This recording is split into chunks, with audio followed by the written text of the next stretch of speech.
Alright everyone, welcome back. Anyone who's watching here on Twitch, and those who watch the stream replay on YouTube, welcome back in. This is going to be episode 17 here on the Upgrade Randomizer challenge with the 5x XP modifier.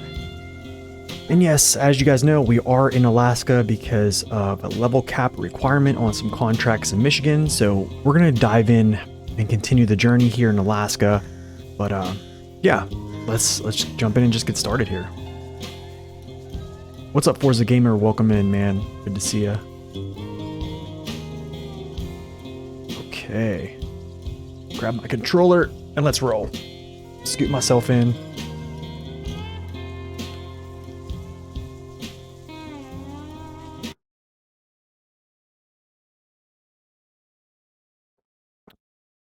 What's up, Seast? Welcome in.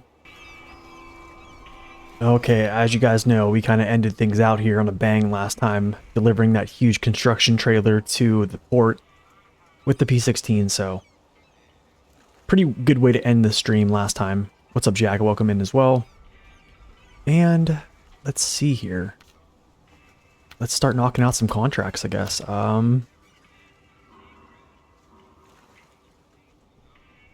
Yes, I know. Okay, wait. I don't think there's bricks here. Actually, there's bricks there. I could go this way and get bricks.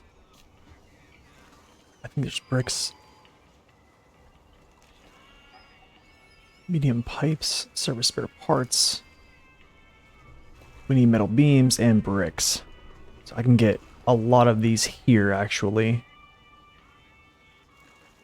You're in SR right now? Trying your road trains to do the delivery with the Cherno-Kamensk needs? Oh, yes. I remember those days, man. I remember that. Update on your SnowRunner campaign. You unlock the 3rd Michigan map. You now have 2 whole fleets. Nice, man. Awesome. Good stuff, Home Depot. Yo, Commander, thank you so much for that follow here. Welcome in. Let me see something. I'm just gonna... I could do some logs. I don't know if I want to do that right now. You're out sick today, so you finally catch the weekday stream? Nice, man. I'm sorry you feel sick, but I'm glad you could catch the stream. You know what? Let's just do this one real quick.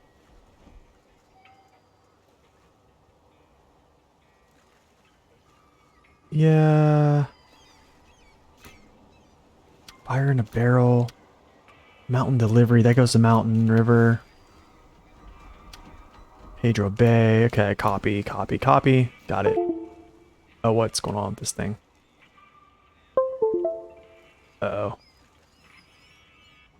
There we go. Alright, so I'm gonna do this little task of just delivering the stuff that Horde. Actually, you know what? We're gonna recruit somebody to do this. Because my Kodiak is right here. Fully capable. 2-slot. That'll free up my BM17 to do some other contracts. Oh, Home Depot fan, I'm probably not going to stream tomorrow. Weekends are pretty much for family. Family, working out. And I also have trivia night with my wife's friends, so... This is really not a usual thing for me, guys. If you guys have been following the YouTube channel, I essentially am just a video maker. I try to make, informational videos. I don't really stream a lot. I do stream a little bit to like catch up with people and stuff like that, interact and answer questions. But this is really not like a normal thing. So I think whenever, work picks up again, I'll probably only be able to stream maybe once a week or something like that, maybe once or twice. Let me check that notification here. 1 second. Yo, David Slavic, thank you so much for that subscription on YouTube. I appreciate it, man.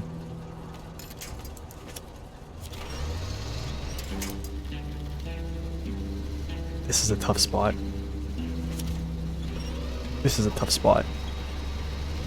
It just always is. There we go.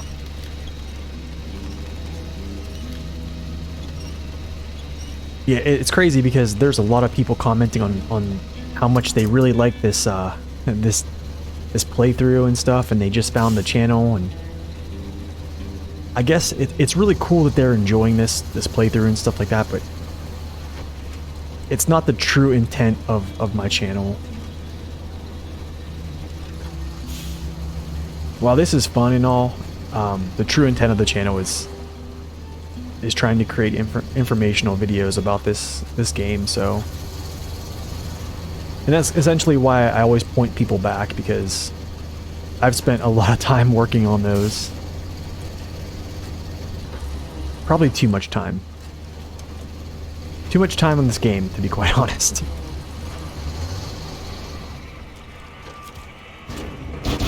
Okay, let's turn this train around here. Should I take... You know, we're gonna take a different route. Actually, no, we're not. No, we're not. No, we're not. That route is death.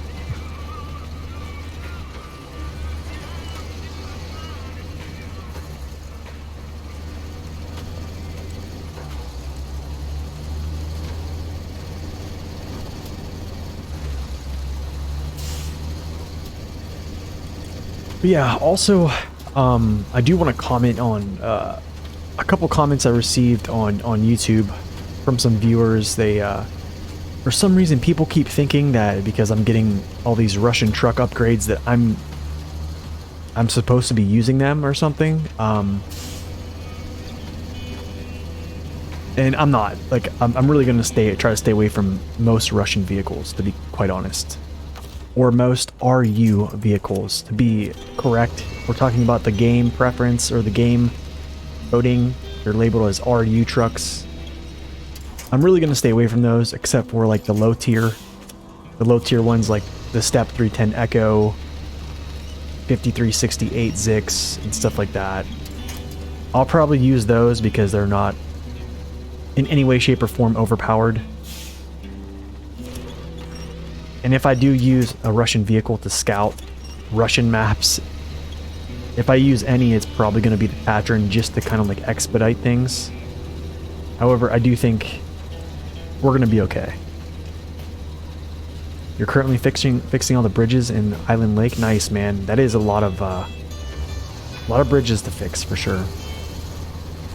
But once you get that the lumber mill up and going, the sawmill, it's kind of easy. Pretty short trips.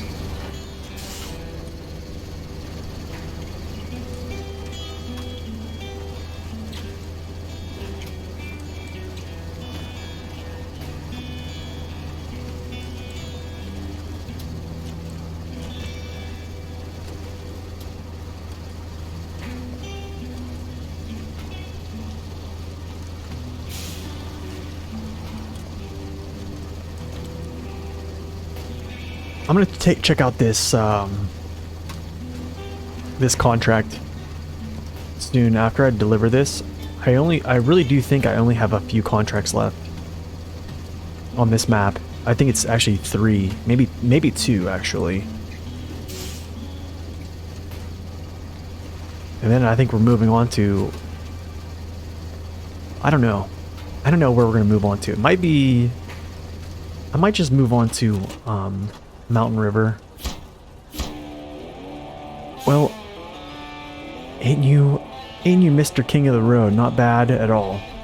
Ain't easy living this far north, but there's plenty of work for a gritty driver like you. Okay, nice. Getting closer to level 7, that's good. Almost 30% the way through Michigan. Goodness, man. Okay, so the contracts that we can do. Polar Base, we can do timber. And then mountain delivery is actually to Mountain River. So that will be something we do later, not right exactly now. So we're actually going to do the Polar Base.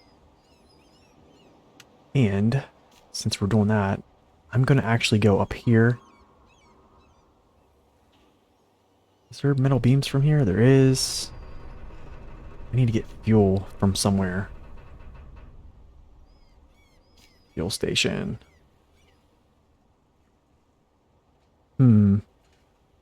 Could get the bricks from here. I could get the metal beams from here. And then grab, you know, I'm gonna do that. I'm actually gonna go up through this death. Yeah, we're gonna go through that. We are going to go through that, actually. However,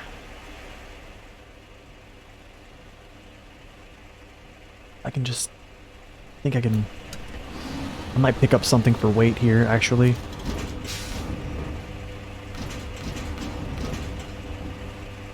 Yes, we'll take this. We'll take this one just for a little bit of weight to get through this, like, little bit of sticky snow up here.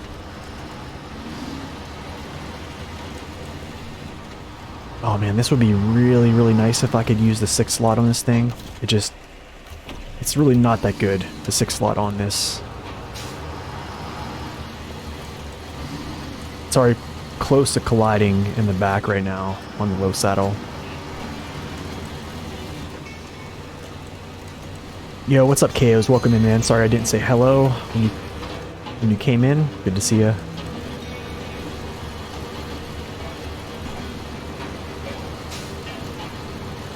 Hopefully the stream looks good for y'all. Let me know if anything's off, the sound or anything. Let me actually check here.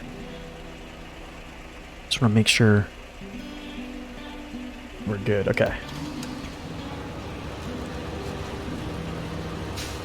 Yeah, so this part sucks.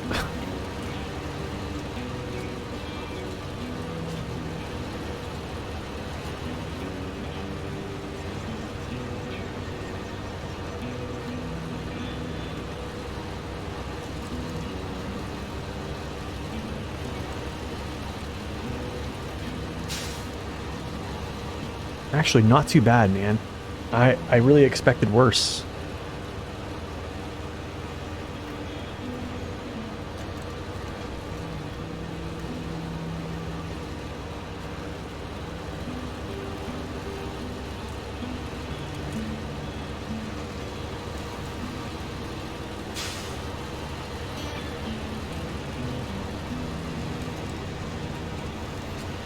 You didn't like the sound of that?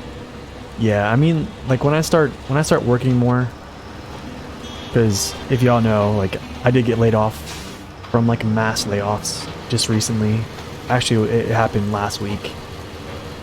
So I'm like applying places and stuff like that, but in my free time, which I have a little bit more of right now, decided to do this. But yeah, it's kind of like how it was back before. Honestly, before this whole series started, I would only stream a couple times a week. I worked in the drone industry. I worked for an autonomous drone company. And the company that is the parent company of the parent company of the company I worked for, which bought us out, they had mass layoffs. And the crazy thing is, so did Amazon. The Amazon drone department, I think, I'm not sure if that's the correct terminology there, but they also had mass layoffs too. That happened, oh gosh, 5 days after ours. So I feel bad for those people because, yeah, it wasn't fun.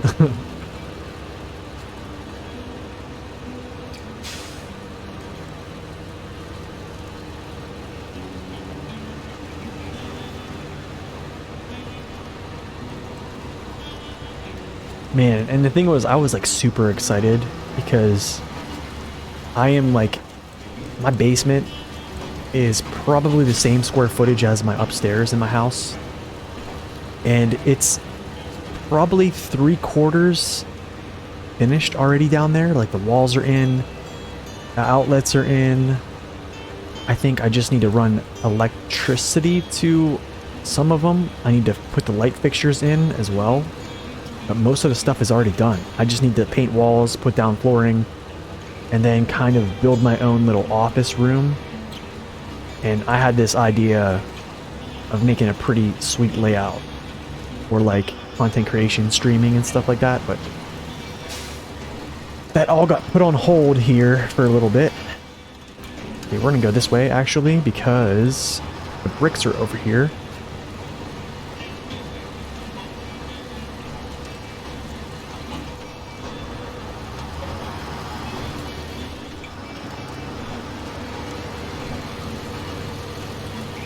But yeah, there's like a separate room downstairs. I'm gonna put like a barn door instead of like an actual door, like separating my office from like the larger area.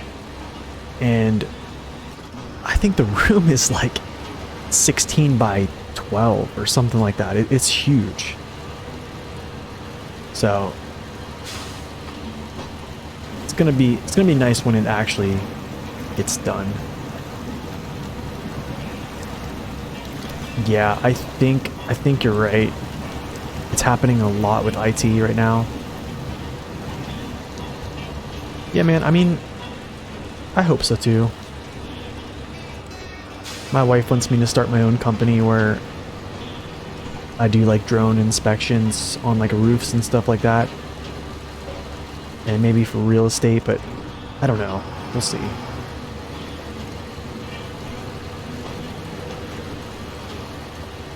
We'll see, man. I'm just kind of praying about it right now, and we'll see what God does.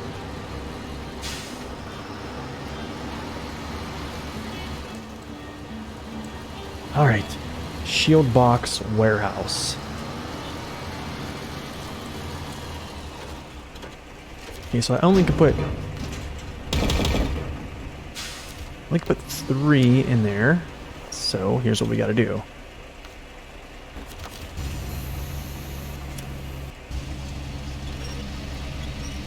So any of y'all who have watched the channel or watched, you know, Mr. Lone Wolf, you already know.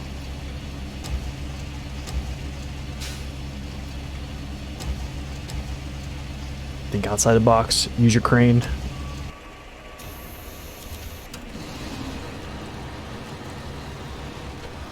And this is a nice little addition down here. So the crazy thing about this trailer is, it actually only has half of a fuel tank. Or actually a little less. It's like almost a third. And so for anyone who is playing hard mode, keep that in mind. But definitely come down here to get that out of here to give yourself some fuel.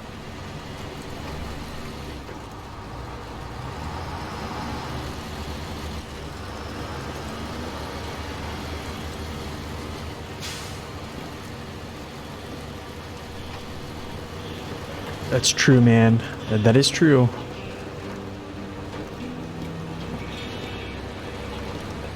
It is true, I do. I have a loving, God-fearing wife. I have this joke that I always say that one day she's gonna wake up and realize that she married down. I really feel that's true. I hope not. I hope never. She really is a gift. Yeah, KOs. I honestly, man, when I was like landing and stuff, whenever I rolled up on that, I was like, why is this thing only like a quarter full or a third full? I mean, it doesn't... It's a disappointment. But, I mean, I think Alaska has more fuel than Michigan, honestly. So, I mean, if you go around and look at the semi-trailers that have fuel in them in Alaska, it's unreal how many there are. I mean, I think there's one at the port right now. I think so. Let's see. There's one at the port. There's one here. I know there's a couple other places they're at. I know there's one on Pedro Bay. I'm not sure where else. There's technically there's one on White Valley, but it's a mission trailer. But still, you can pull out 90% of it, right? So, yeah, there's a lot. There's a lot of fuel.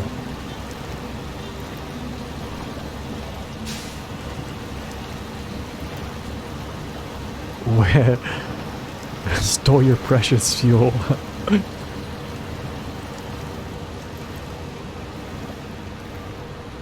Yeah. They should make that a mission, like you have to go retrieve stolen fuel back or something. I don't know.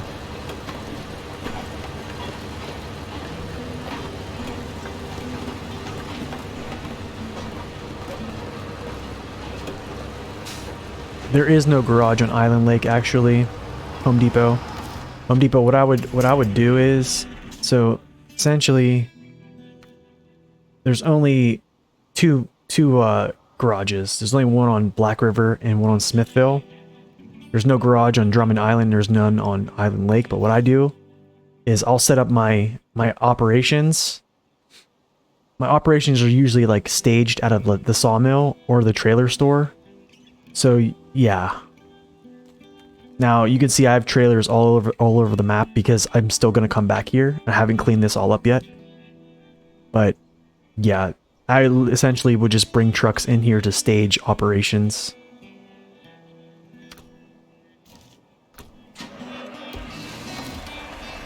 I want to connect this. There we go.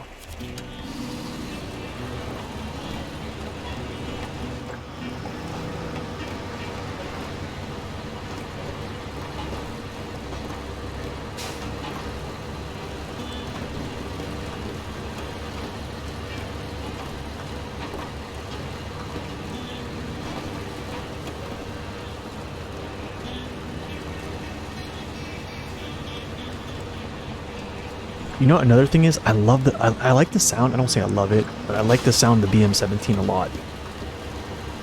It has a pretty good engine sound.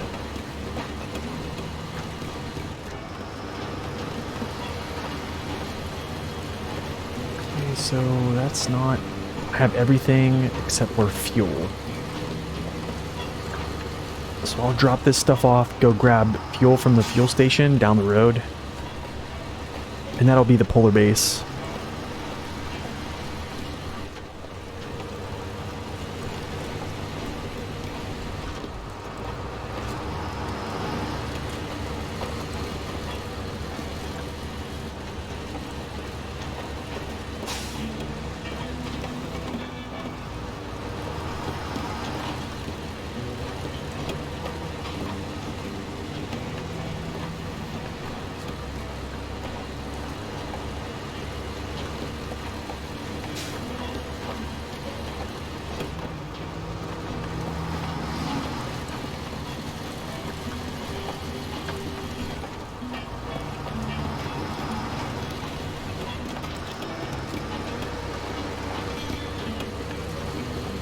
I think this is it. Oh no, the polar base is over that way. That's right.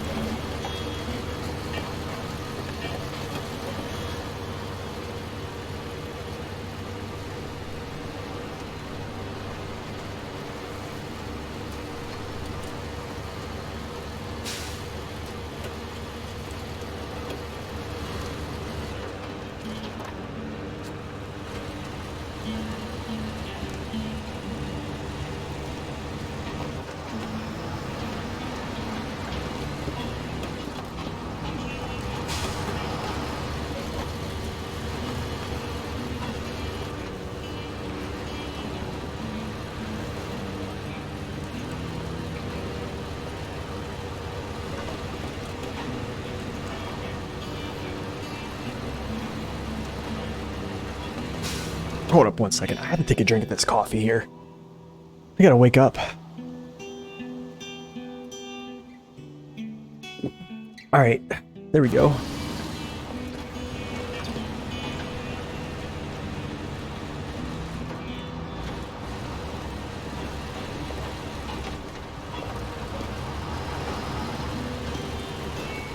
Sorry, who is actually playing the randomizer right now?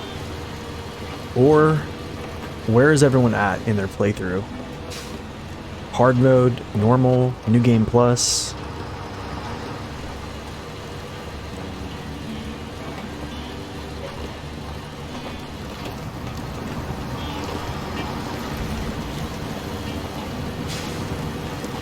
Oh, so you made it to Drummond Island. Nice.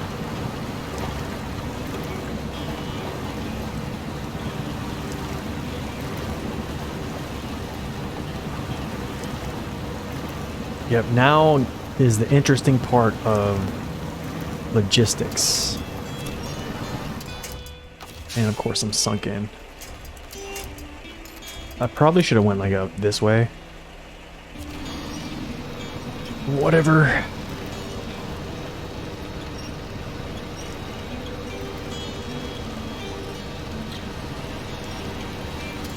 Nice. Yukon. 100% all the way through. Nice, man. I need to get back to my hard mode.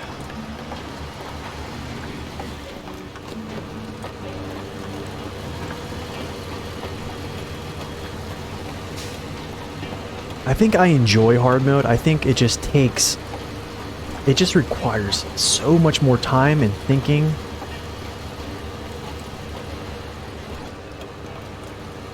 Like, it's not like, all right, cool, let's go do this. Let's go do this. Like, you really have to, like, think about your moves. I mean, you don't necessarily have to be, like, amazing at planning, per se, but...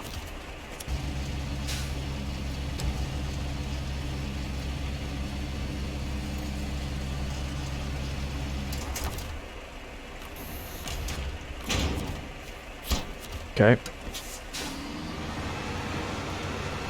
Now, we are going to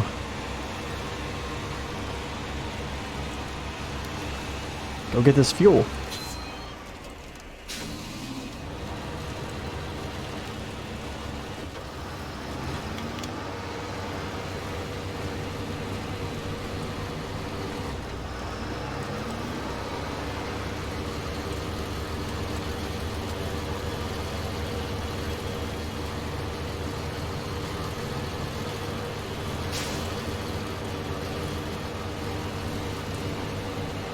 The crazy thing also is, like, when you play hard mode from Michigan to Alaska, I think Alaska was actually really easy. I had this truck here and I just crushed this place. Yo, everyday Alex, what's up, man? Welcome in. So you're probably already done with Michigan then in the randomizer, Alex.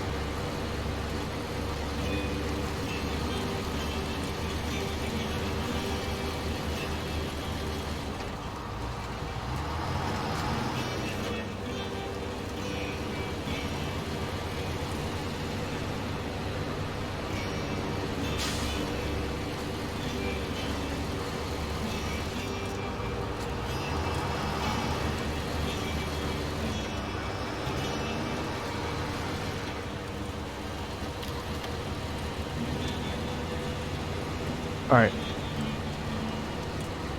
Off to get some fuel, and after this we're gonna do some logs.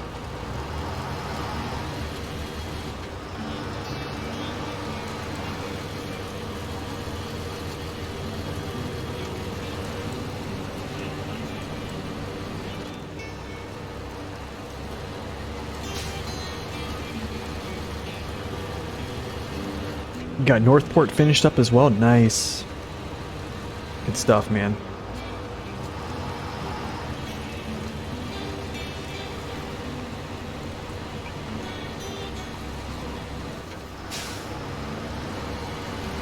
So I heard, I got a comment the other day, I'm not sure who it was, but they said that, I think they said the mud wrestling task was the Kolob 74760, which is literally the heaviest vehicle in the game, and mud wrestling is one of the harder tasks in Michigan. I don't know if it's one of the harder tasks, but it's pretty tricky.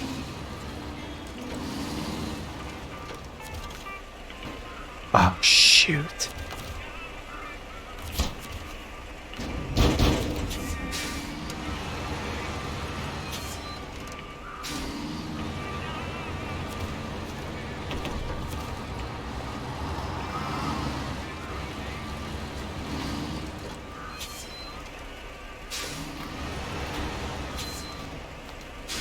there a mod offers a telescopic trailer? Ooh, I don't know. Oh shoot.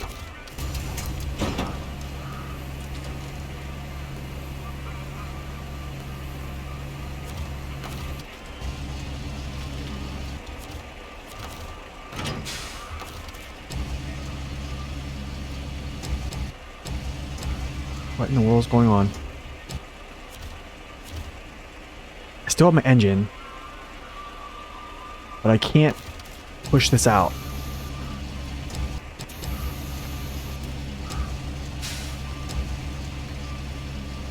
Oh shoot. So I caught myself, but I can't. No, God! No, God, please, no! No! No! Let's see if I can actually like get myself up here. So usually I have access to like moving my crane right now. Most of them are from the office. I did detach trailer. Trailer is detached right now. Trying to think here. What could be a good idea? Okay, wait, this might work.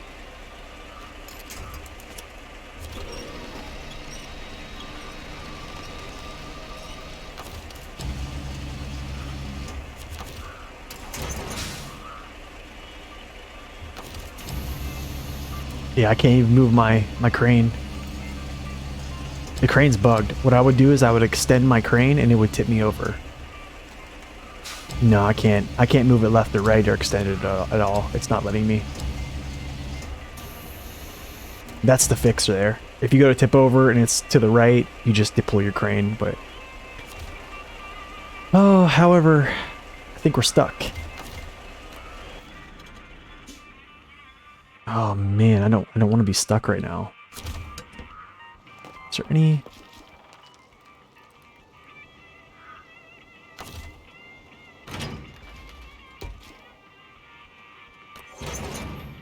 Let me see something actually.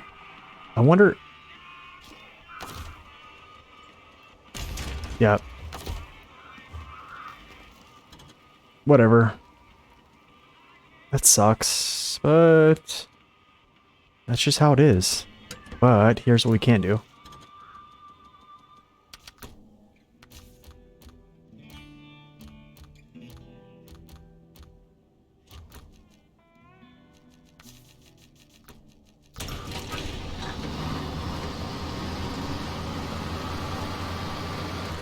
Take my trusty Transtar up there.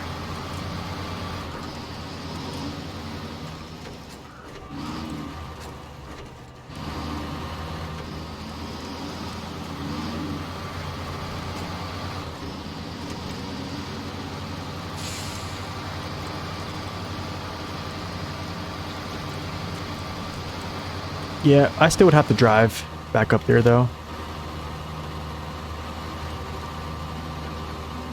Ooh.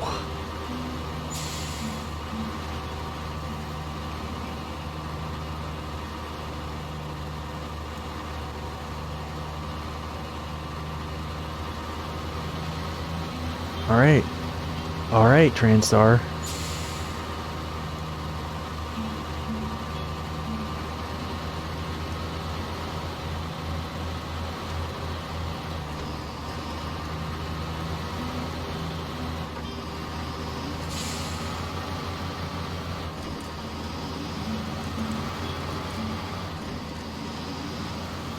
You said mud wrestling is easy?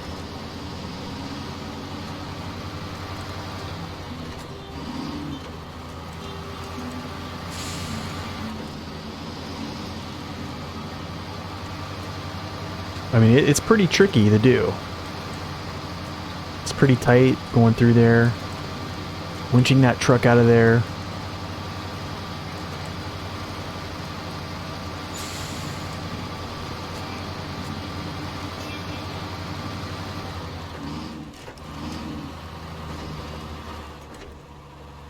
Oh my goodness, really?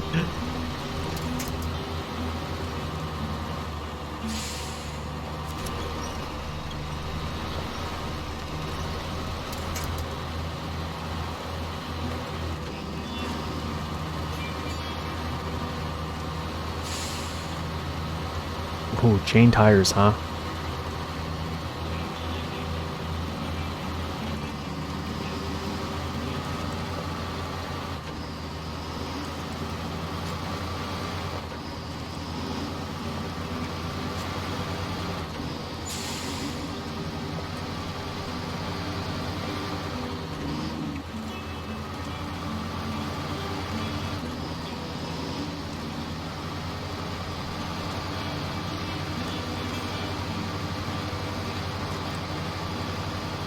Yeah, Jigsaw, I mean, it's not hard if you've done it before.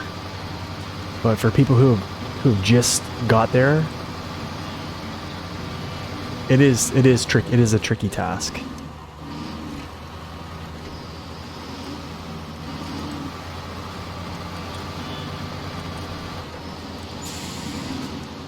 Whoa.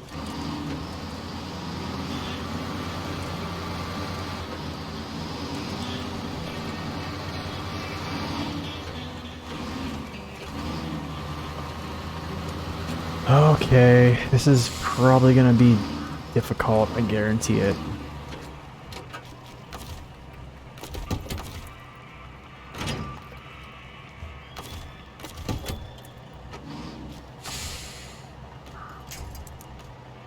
You know what, we'll do this.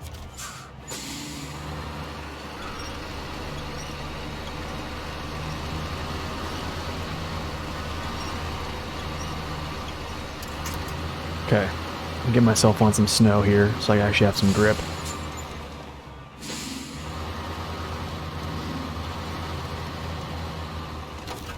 And then we'll just pull him over. Actually, I might do this.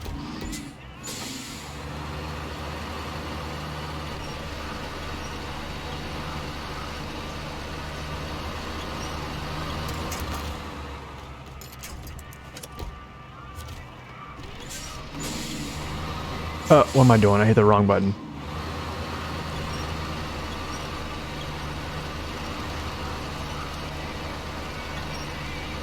Oh my goodness, man. Yeah, maybe the fastest way would have been just to recover there.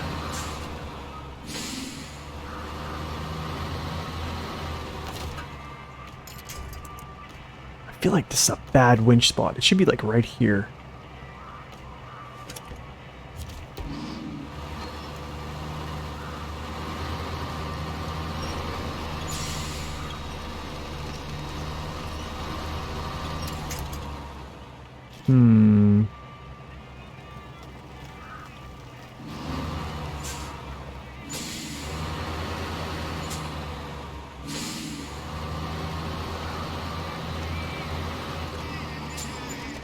Just gonna wedge myself in here on this little barrier.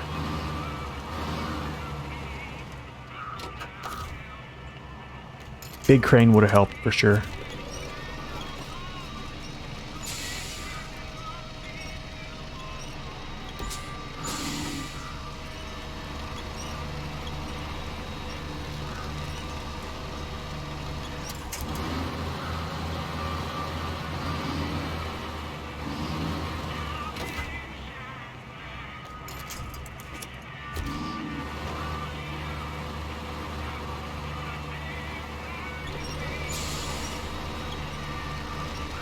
That's true, Jigsaw. Yeah, you have more. You do have more to do. More contracts, more ways to level up, more ways to get money. Although I don't think money is a huge issue. Especially in Michigan. Actually, you don't make a ton of cash in Michigan, so I'm going to retract that statement.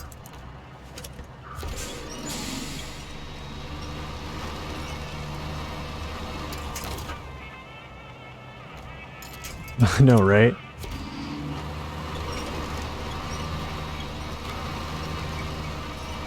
Like, what in the world? Like, what in the world?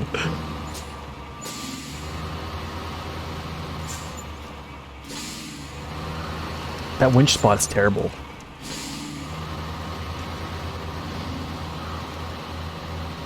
I also have crap for grip as well, so that's another factor I have to add in there. Like, look at that winch spot. What in the world? It literally should be here.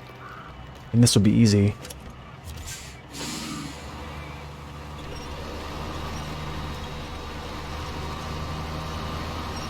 Like, what is that?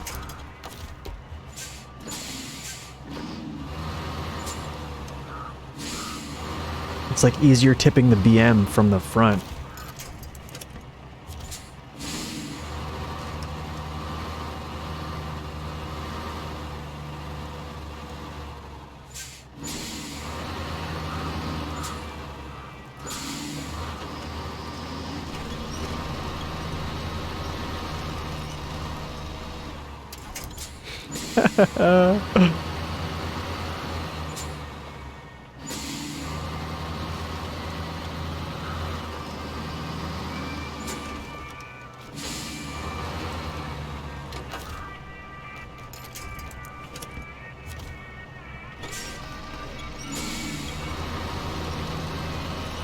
Insane, dude. Okay.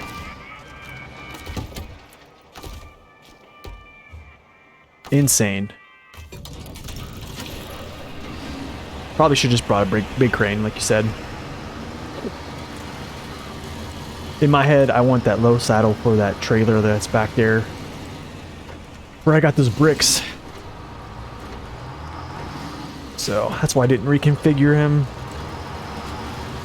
But this will work.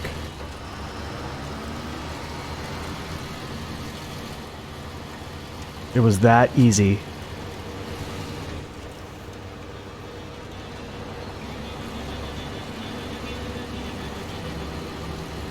But to what you were saying, Jigsaw, yeah, you can on hard mode. I mean, essentially, once you hit level, gosh, man, 8. Once you hit level 8 on Michigan, you're totally golden.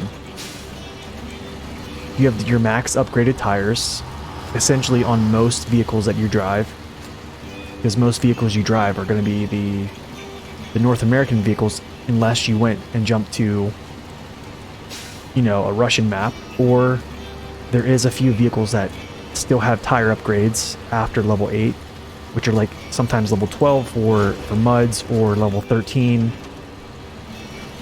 something like that. So there are those vehicles that have level requirements on their tires that are like, I think, level 13, 12 and such. There might be one that's level 14, I'm not sure, but essentially, after you hit level 14, 12-ish, you're basically golden. Tire upgrades are pretty much like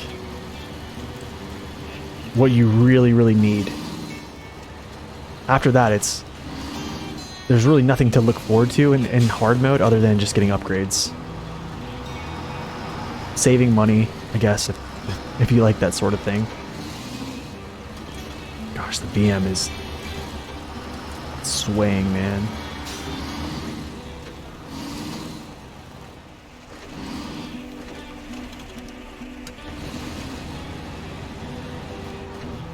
Oh, you sure do. Yes. Oh, you sure do.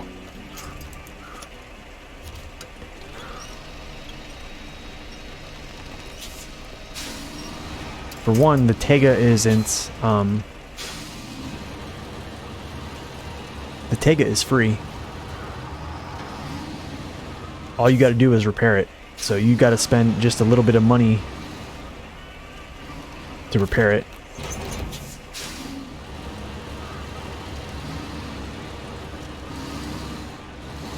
You know what, I'm gonna do this. I'm actually gonna remove this cargo.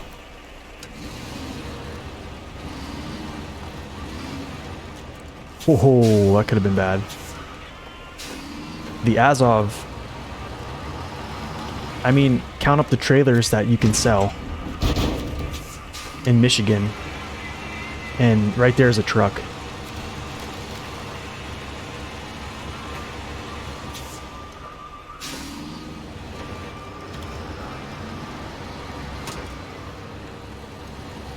I mean, yeah, I think you can't. Oh, that's right. You can't sell trailers. That's right. Okay. My bad. That is true. You cannot sell trailers. Very, very true. Okay. I retract my previous statement. Wait a second, I will actually load this up real quick. I want to see something. Now that we're talking about hard mode, I want to look at something.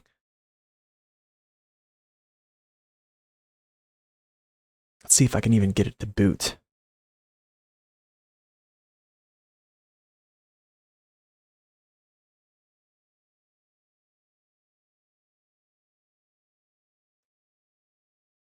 Is it there?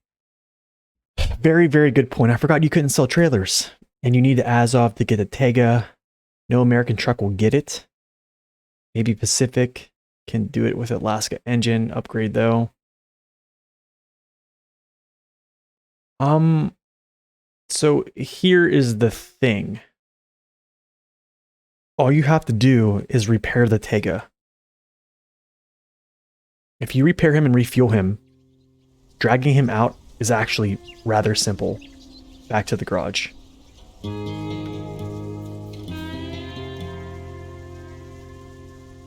Yeah, dragging him out is actually pretty darn simple.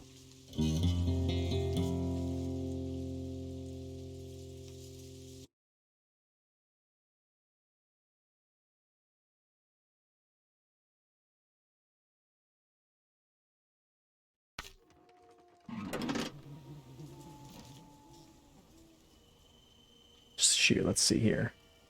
How much cash do I have? I have 1.1 million on my hard mode. No, this is not a mod map. This is my hard mode campaign. I haven't played this in so long. I stopped on Wisconsin here. I'm at the end of Wisconsin. But essentially, I want to test something. Give me a second. I actually want to test something. So I am using the Step 310 Echo as a hauler on this hard mode, which is really nice, to be quite honest. I want to go back and look some. We'll jump back into the gameplay here in a second.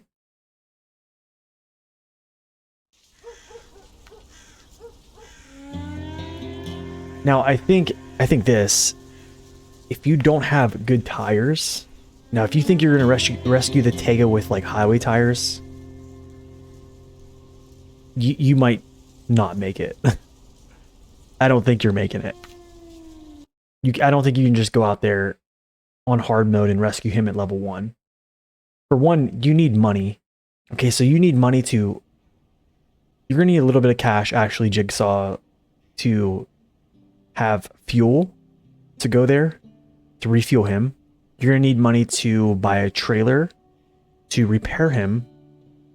That's all cash that's going to come out of your pocket to get him. I want to do something real quick. Let's go off-road. Where's the Tega? Tega. Take that crane off. I'm gonna leave the saddle low on. Take the high range off here. I'll just leave it on. Leave that on. I think he had probably these on there when you find him.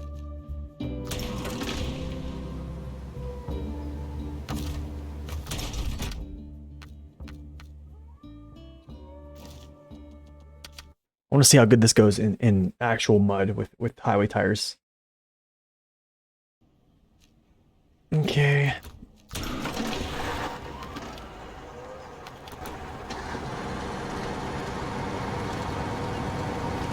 Man, this truck is a dream. For anyone out there, I do not recommend getting this truck to start with. I do not recommend it.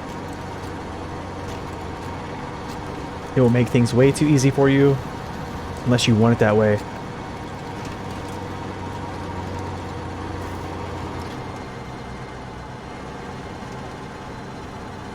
I mean, it's a pretty thick piece of mud right there, and this thing just crawls through it.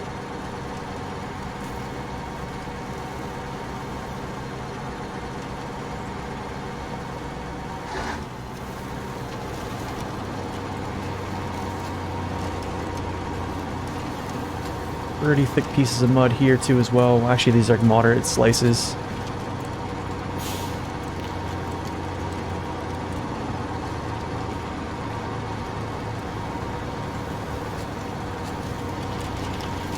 I mean, this is essentially Tega highway tires. Okay.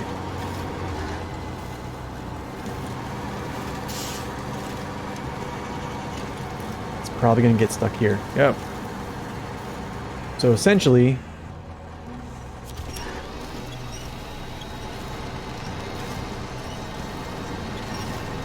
all you technically need is a truck that has good tires that can repair him and pull him through.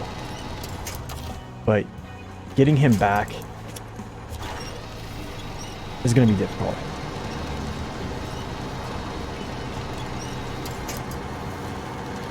This spot right here sucks.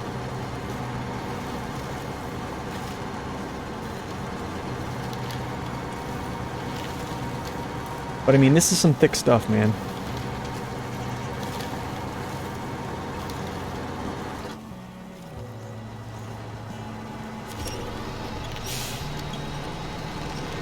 Do a little experiment here.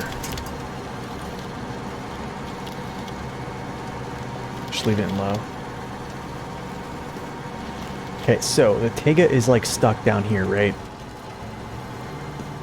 Originally. Down there in this little ditch. What you can do, and here's what I do, is get yourself onto like this dirt here, or even over here, get your maximum winch length out, pull him straight back. You're probably, this is after you repair him, okay? After you repair him and refuel him. Pull him straight back. If you can't pull him so far, put your bumper on this right here. I can actually get my winch to go out there.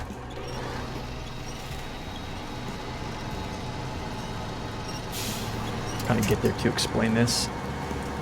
Put your bumper or your rear end against this tree and pull him out even further. After you pull him out, so basically get like this, and even if you have a scout and you wedge yourself in here, this is a pretty long winch actually. Winch him out, warp to here, then legitimately get him onto this grass. And if you turn his engine on when you're winching him, he'll have enough ability to give you some help pulling him back.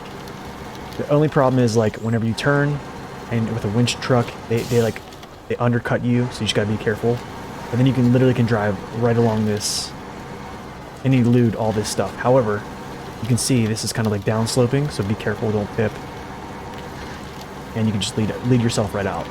But yeah, the Tega with highway tires is insane. So, but anyways, I need to put this solid stuff back on. But I do have the race suspension on here and tires, okay, so you have to factor that stuff in, but it is going to be pretty hard to get through. But it's doable. Okay, now let me jump back into my game. I'm sorry I took that little detour. Let's jump back into this rando.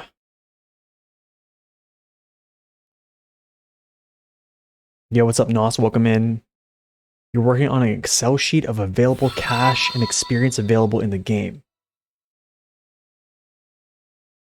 Oh, since me and NakedDave are wondering what the total XP is in the game, I would be interested in a copy. That's actually really interesting. I know the available cash on hard mode up to, I think I know the available cash that you can get up in hard mode up until the end of phase, or end of season, or end of year 1, sorry. So from Michigan all the way to Tamir, I think it's like 3.6 million potential or something like that on hard mode.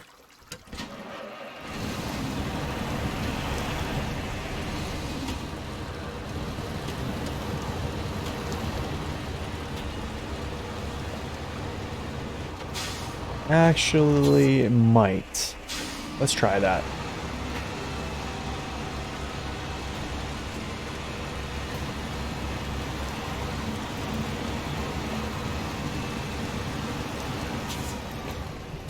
I think the Tega at the start is doable. I think a lot of people do it. I've actually seen people go get the Tega.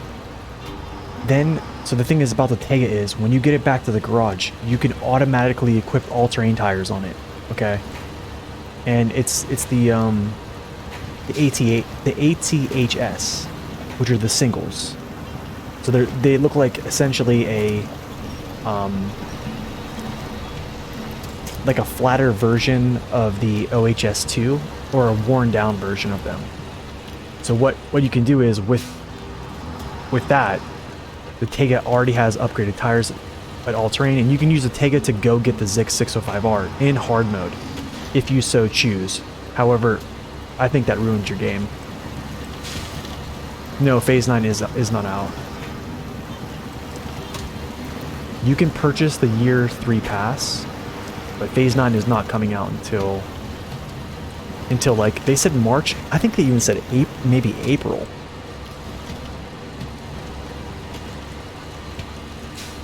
Not quite sure.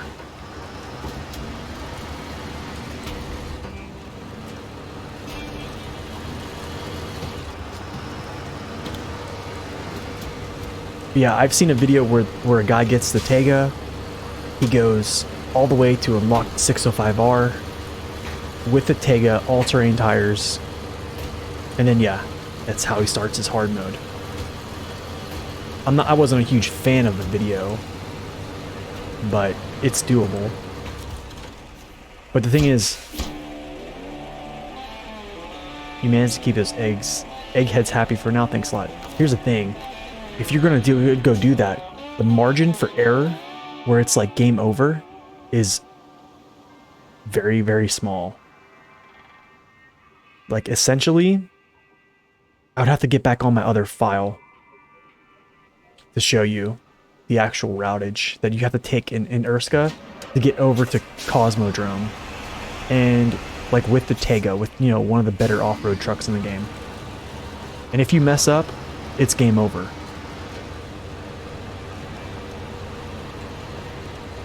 That's right, yeah, that's true. But as NakedDave said yesterday in the stream, there's a lot of bugs in the PTS right now, so who knows? Alright, I need to check what I'm gonna do here.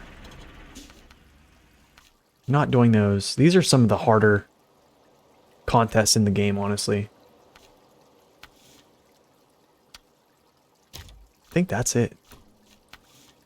Mountain deliveries for... Yes. Alright, so we're doing logs. So, I guess back to the garage. Oh, wait, no. Not the garage. Actually, yes. I think the garage is probably... I'll go sell this here, over to the left, recover, grab a trailer, and then we'll start doing these logs.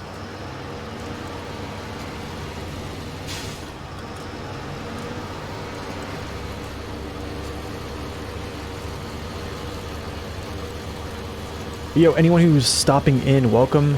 Welcome in, my name's Nate. I normally do a lot of informational videos, truck reviews, etc. I like playing things with a challenge.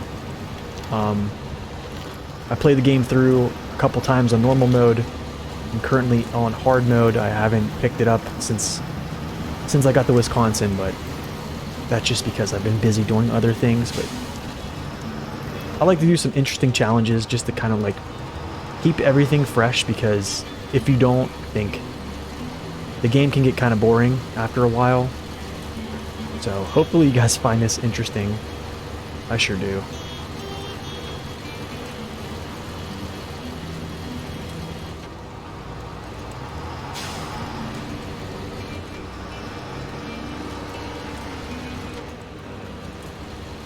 When do I use the small trucks with mud tires? The ones we get in Cola. Actually, Nos, that's like the perfect place to use them. So you're talking about the 108, I think the 108 Warthog, and also the Action, the set, I think the 17, is it TUS 17? I think, yeah. So the thing about Cola is, Cola doesn't have a ton of large hauling contracts, except for the logs. And also the Star in the Sky and stuff like that. That's where I would probably use like the balloon tires. But the good thing about the Action, and I'll kind of like go talk about this in a second actually, before I recover. So if you look at, where's the Action? So here's the Warthog and then the TUS 16 Action. The cool thing about both these trucks are they're going to be super powerful because they have, especially this one, it has the Azov's engine in it.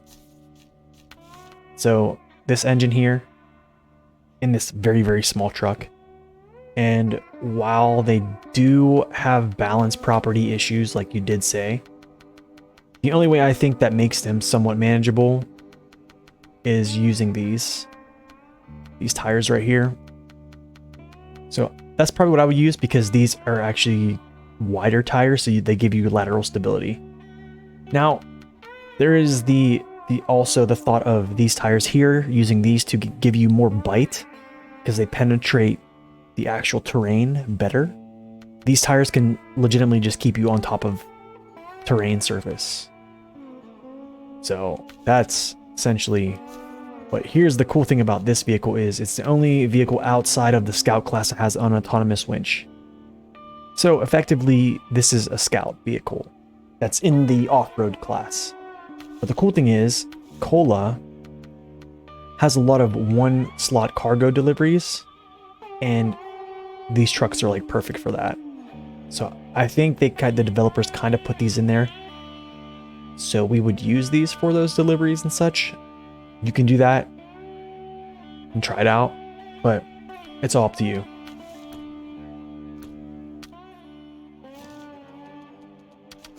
Okay, recover.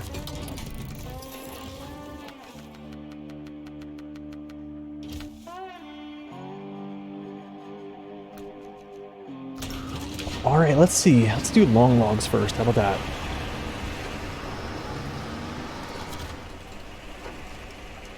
Do I use any Tatras? I do.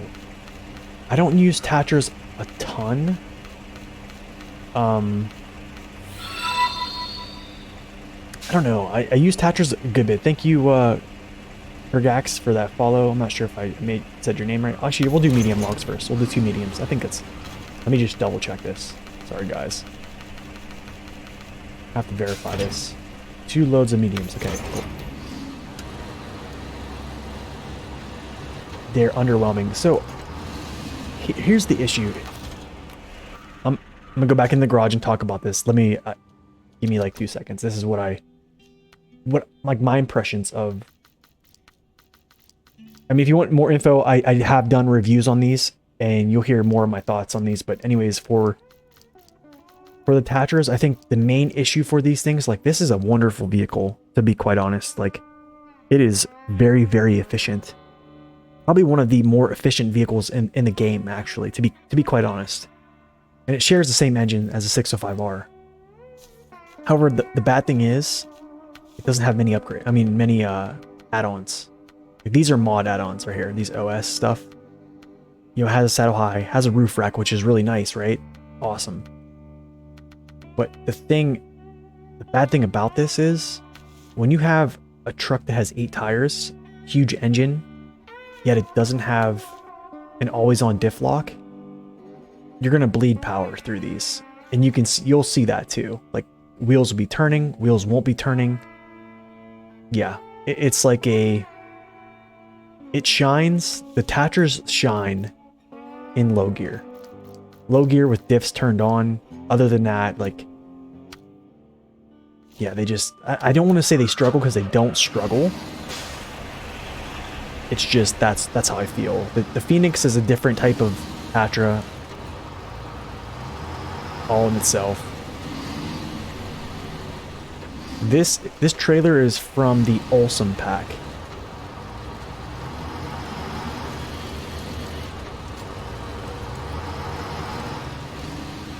Yes, the Thatchers are pretty darn stable. Yeah, you'll see. I mean, I think what was super impressive was the Thatcher Phoenix was really, really stable, man. Like, I drove that thing on the side of a mountain, and it refused to tip on me for some reason. Absolutely, I think the Boar is a good pick. I don't think the Boar is going to struggle. The only thing I think the Boar is gonna be struggle with is colliding with its front nose and not having a huge fuel tank and large fuel consumption. But I think the Boar is great.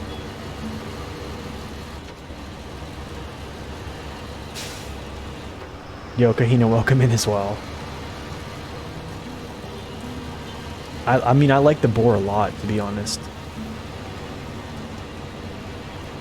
I think if you use it, so where were you taking them to transport logs in a moor?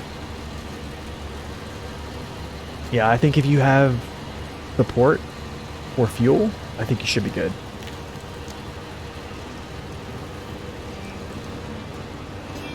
The Boar is another one that really thrives in low gear with diff lock on. And the thing is, the Boar's kind of fast in low gear too. It's weird. I don't know if that's just me, the way I'm feeling with it, but it just feels faster.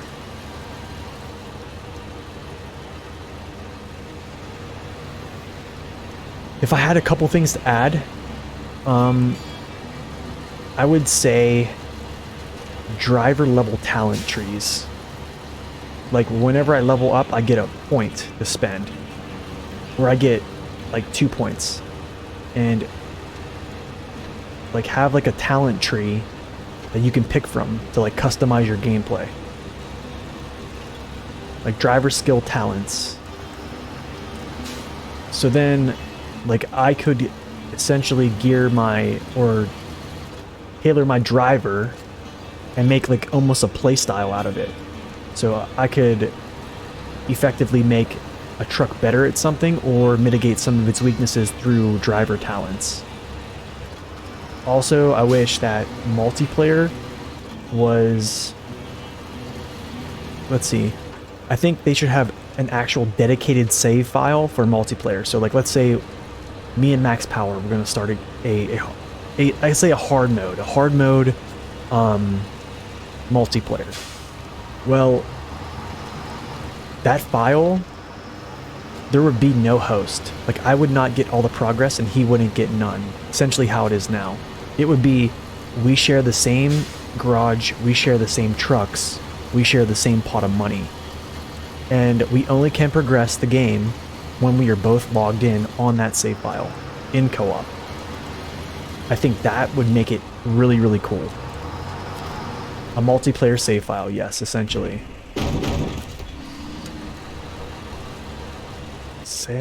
Sawmill. I don't know if I want to go through all this jazz. I don't know if I want to do that. I'm actually going to take the road, gentlemen.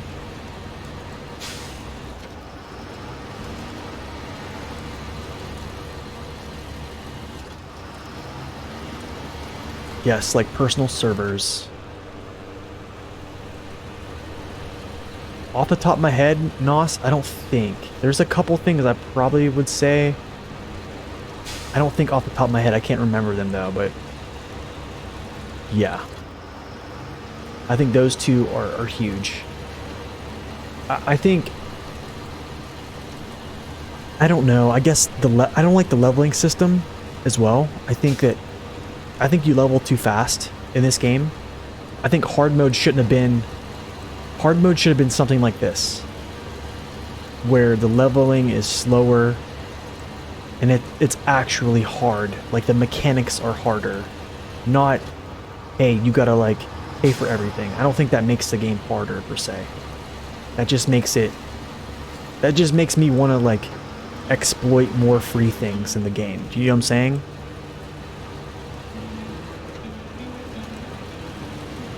I think, like, if you're gonna make hard mode, make something like this.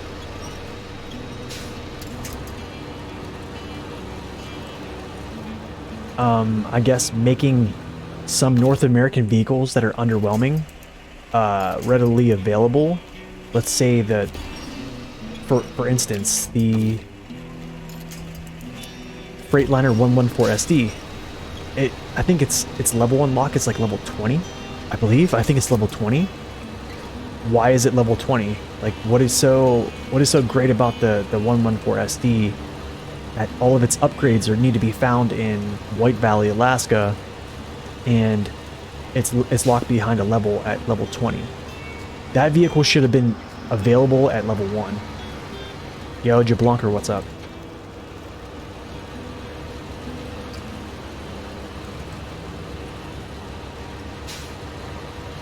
I just don't think that... I think hard mode is not... It shouldn't be called hard mode. It should just be called like an economical, like logistics mode. Because I think whenever they were coming out with hard mode, I was like really...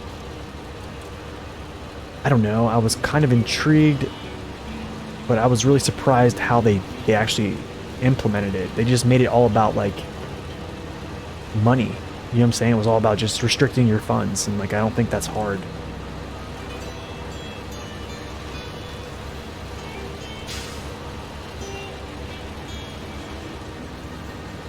So you never used the 114 SD? It's a good truck, man. I actually really like it. It's just no one knows about it really, because by the time you get to White Valley, Alaska, there's no reason to purchase it.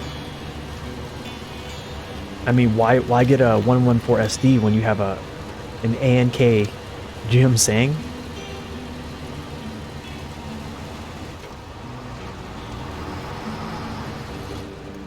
So the only trucks you bought so far: the Yar in Kola, the Azov 6 in Tamir, Azov 7 in Kola. Rest are free. Game gave you. I'm somehow reluctant to buy trucks. Buy new trucks if I'm viable. Yeah, exactly. So which ones would I suggest? Oh, that's a good question. Chaos, I can have you an answer. Just give me a second. I will give you an answer right now.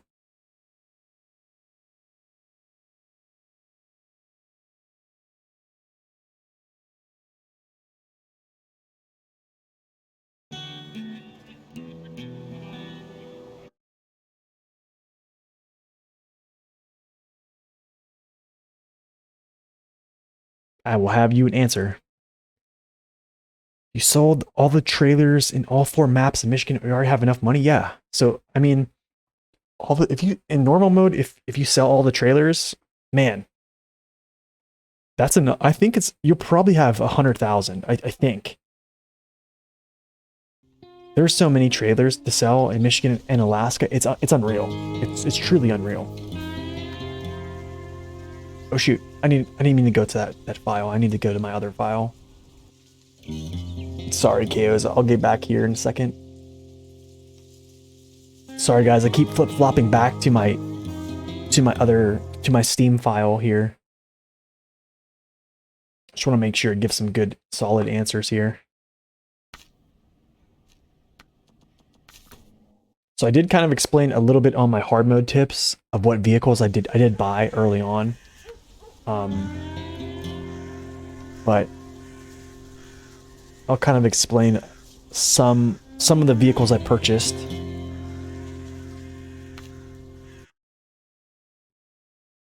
Tire pressure should be a thing. Yeah, it kind of could be. That'd be pretty nice. Okay, so on my hard mode, a couple vehicles I decided to buy. As you can see, I bought the CT681, and that's essentially because, oh my gosh, I'm partial. Okay, I'm partial to the 681. I like it. It's super powerful. It's pretty stable. It's great for low saddle. It has a really strong engine, and it's really, really efficient. It's pretty darn efficient. with that strong engine, which is kind of rare when it comes to American trucks. That's one I bought. I bought the Azov 73210 in, I believe I bought this in Kola to help me do logs. And I think this is a really, really good buy.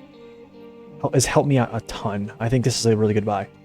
And it's really it's pretty efficient, even though it has a very large engine and can do a lot of things. It's literally like a Swiss Army knife that just runs through mud. I bought the 64131 because it's super efficient. It hauls really well. Great low saddle vehicle. Very stable. Slow and steady. I like it. For this playthrough, I want to save money. I don't want to blow all my fuel. In this playthrough so far, let's see. I'm up to Wisconsin, and I still have not paid for any fuel so far. Because I've tried to be so efficient with everything that I wouldn't have to. By transferring fuel over, all that stuff, blah blah blah. But this is probably going to be the last map that had that, but since I did that, I banked up a ton of money. Now, I probably should have more money if I would have done contests multiple times. However, I did not. I just don't like contests, so I forewent that. Another vehicle I did buy actually was the Lodestar. I think this was needed for me in Alaska, especially when I wanted to do those contests up in Northport. When you're climbing up into the mountains in those contests, I needed this vehicle. As soon as I got the race suspension, I went and used this vehicle and got gold on those. Let's see. Let me go to the garage because there's a couple other vehicles I did buy, and I'll tell you why. I bought the CLT 9000 in Michigan because I needed a fuel tanker to transport fuel from Michigan to Alaska, and I didn't have as many trucks to do that. So I didn't want to have to pay deployment tasks to do that twice. So I bought this vehicle as like a fuel tanker, and it worked out. What's the best truck / way to transfer fuel between regions? Okay, yeah, I can explain that. You did it on the gold with Hummer? Dang, dude, that's pretty legit. That is pretty legit. I kept the 770G for a fuel tanker as well. Transtar, I kept that. I did buy the P12. This was a purchase that a lot of people questioned me on. However, this vehicle here is really versatile. It's a great vehicle for like a crane truck. And I don't want to deploy it, but it can do a lot of things, even though it's a little bit power struck, because even with this max engine, it's not super powerful. But man, I've been using this thing since purchasing it, and it's been doing well. I even used it in the Yukon a lot for logging, actually. The Dan is a boss. I love this truck. And I still use, the Warthog and these smaller trucks for like, little tasks and stuff like that, or just support vehicles. Okay, so what's the best way to transfer fuel between your regions? Let's see if I can give you a good answer here. Let me try to find a case in point. Okay, here we go. Now, this fuel carrier trailer is one of the only fuel carrier trailers on Wisconsin. Okay, or on this map here. So it was found down here. What I did was I pulled this up here. Now, let's say I completed all of Michigan or all of Wisconsin right now. There's nothing else to do. What I'm going to do is, now let's say this trailer is full, 529 gallons. Okay, I'm pulling this trailer back to my garage. And then what I'm doing is, I will take a Tega, which here's one of my fuel trucks, is I use a Tega as a fuel truck because or I'll see these vehicles over here, I'll take one of these tankers and I'll fill that thing completely full. After I fill that thing completely full, I'll put it in my garage. And now that fuel that I just pulled off that map from that trailer is mine. It's completely mine, and I can take it to any region. Now, you'll have deployment costs because that's just how hard mode is, but I won't have to come back here to get fuel.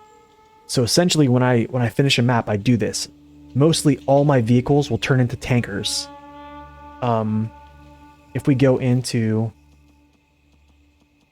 the garage, let's see here. What vehicle's there? What vehicle is this? No, not you. BM17. So, BM17, as you can see, so he was a fuel tanker for me. I have so many fuel tankers out right now. I don't have like, I used to have, I don't know, like 5 add-ons. But that's essentially what you do, honestly. I don't know if I want to do this right now. I need to leave him here. Okay. Well, anyways. That is essentially what you do. It's really, really simple. I explain this actually in very, very in good detail in my hard mode tips video. So that's on my channel. If you want to check that out, I actually talk about, there's actually 2 videos. There's the first video was talking about the hard mode tips and what you can do to save money. How do you transfer fuel, even from mission trailers, transferring fuel from mission trailers into your own fleet and still being able to complete the mission. I go over that as well. And then on my second video, I talk about my actual gameplay and how it worked. So hopefully that helps your question. I know that was a little bit long-winded there, but let me scoot in here. All right, let's go.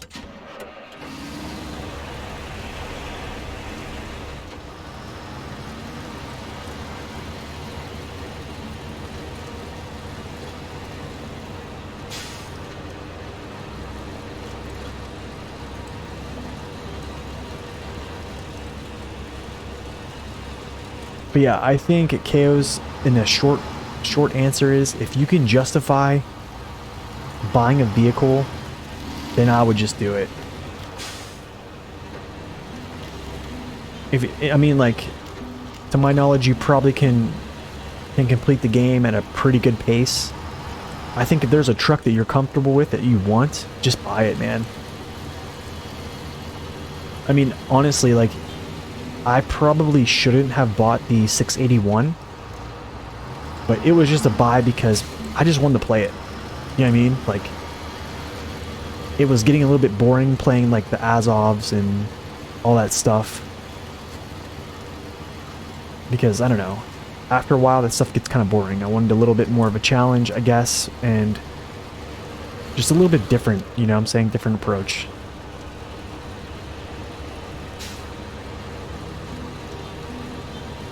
Honestly, man, I think if you like them, buy them. Buy them, use them, and just use them to complete missions in a timely fashion, and then you're winning, honestly. I don't think you're going to have to be worried about cash. There's going to be a lot of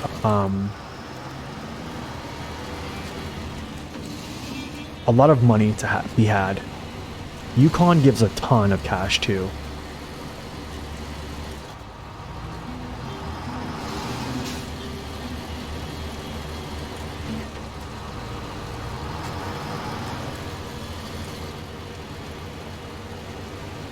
Yes, that is true.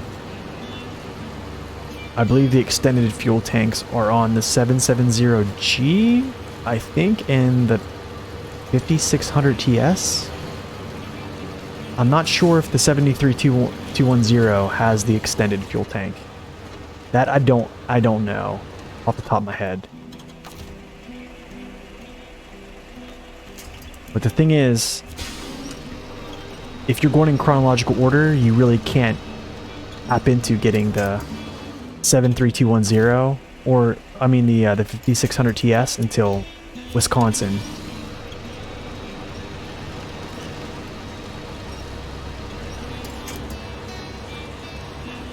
So, I mean, I could have used that extended fuel tank for a long time, but I mean, I got by without it.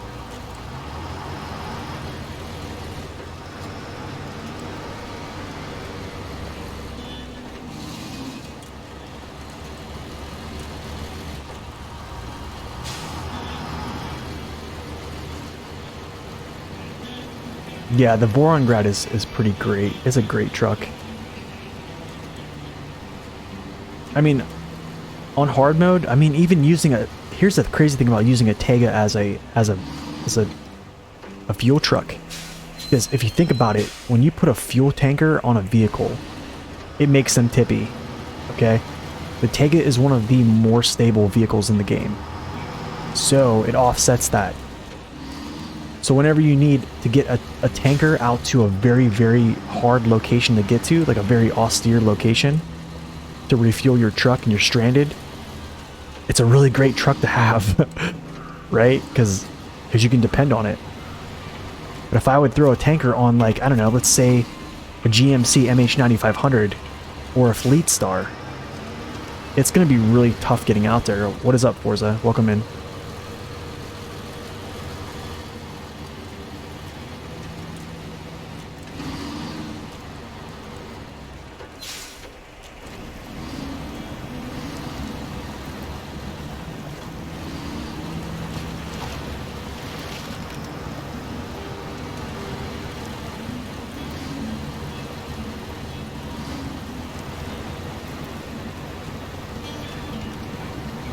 So another thing about the Tega and its tires compared to the AMHS, I believe the Tega tires are heavier. So there's TMHS versus the AMHS. Tega tires are heavier. They also aren't as deflated as the AMHS. Their firmness is different in the coating. Last time I checked. Wait a second, what the heck am I doing, dude?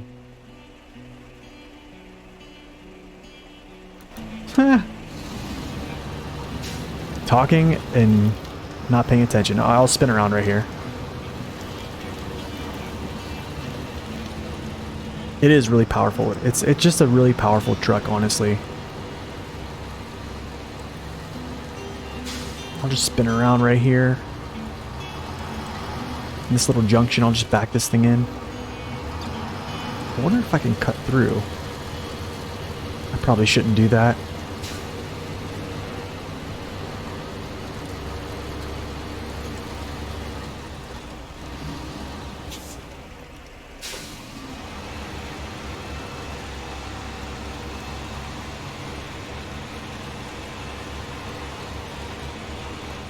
Oh, thanks, man. Yeah. It just makes things a little bit more convenient.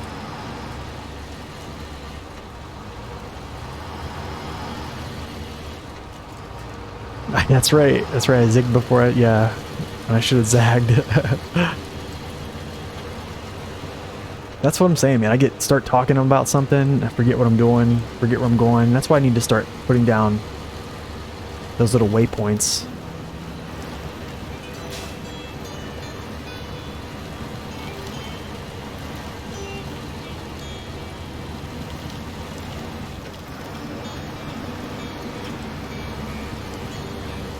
Well, I guess we're getting to see a little bit more logging then, you know? Do I have dual monitors? I do. I don't have it hooked up at the moment. I'm actually playing the game downscaled to 1080 right now on a smaller window, and I have my OBS right behind it to look at chat, actually, so I don't have to like look off my screen.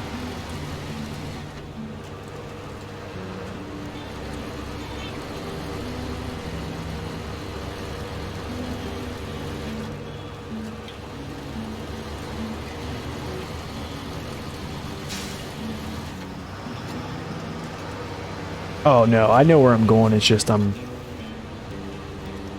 I'm an idiot, that's all. Effectively, just an idiot. What trucks did I use in Yukon? The 7, the 310 Echo, the F750 so far. I think those are good picks. Sawmill. Those are good picks.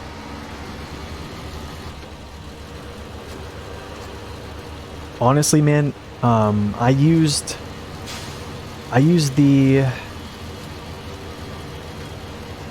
64131 a lot. I used the P12 a lot. I used the Dan a fair amount. I mean, it's like in the Yukon, it's kind of rough, right? So I would say whatever you can use to get you by, but I would try to be efficient. Try to be as efficient as you can.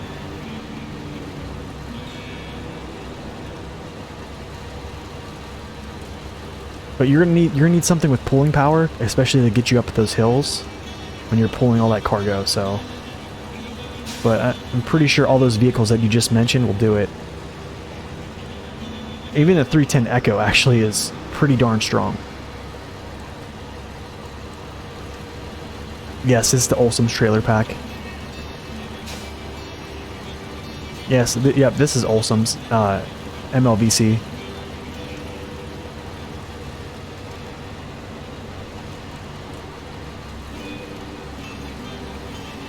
Yeah, right, Alex? Yeah.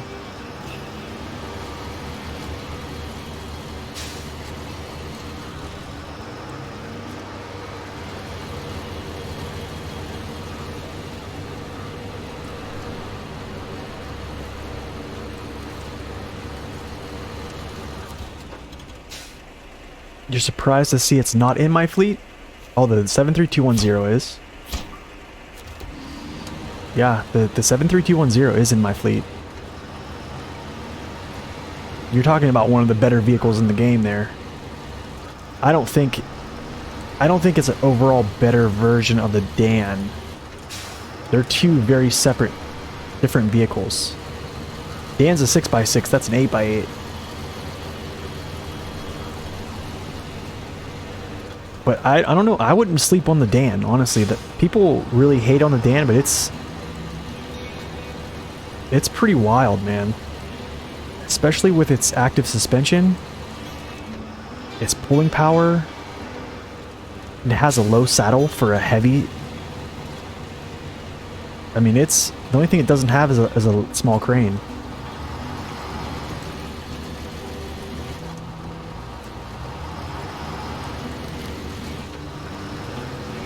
Yeah, but the thing is now, here's the crazy thing about how things change with perspective of vehicles. When the 73210 first came out, when the game first came out, the fenders on that vehicle, everybody hated it because it would just catch on everything, and it would not clip through terrain until the developers changed the hitbox configuration and allowed the vehicle to actually clip through terrain even though it bumps its chin on things. And then, next thing you know, it gets an active suspension, which makes it even stronger than it is. Which I thought was a really, really good idea, by the way. So now we need long logs. Too low, too medium. Two mediums. Yo, Burnout Sage, thank you so much for that follow or subscription. Thank you, appreciate that. Loads of long logs.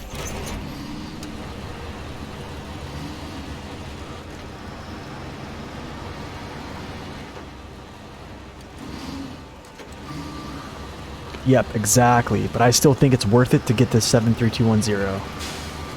I still think it's worth it even without the upgrade. I still use it KOs actually. Even without its upgrade. I'm still waiting to get it in a more because that's where that upgrade is, right? So that's literally the next map I'll be at is a more on hard mode.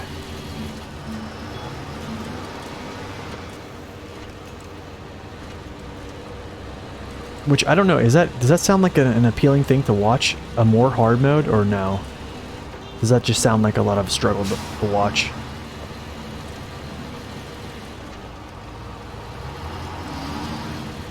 Oh, it's your main workhorse? I mean, shoot. You guys would like to see a more hard mode? A more hard mode is extreme mode? It's gonna be a lot of setup. A lot of logistics, that's for sure.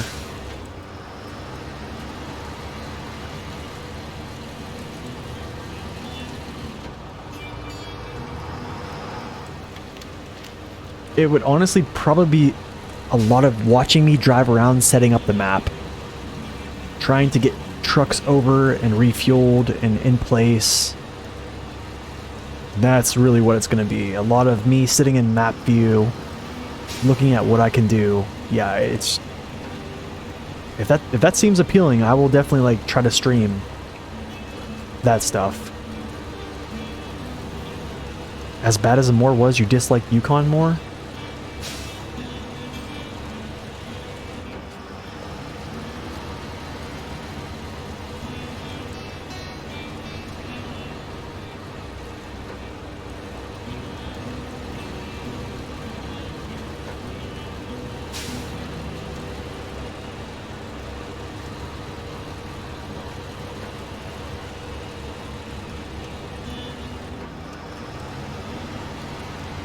Much love from the snowy mountains of Norway. Welcome in, Guds. Thank you, man. Appreciate that.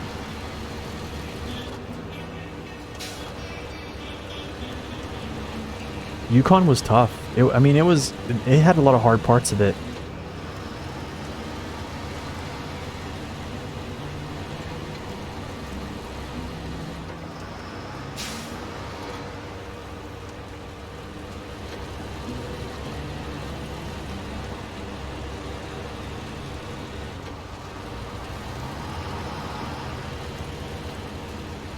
Honestly, for more, it might be gloves off. I'm not going to be ashamed of using like the Zix in a more at all.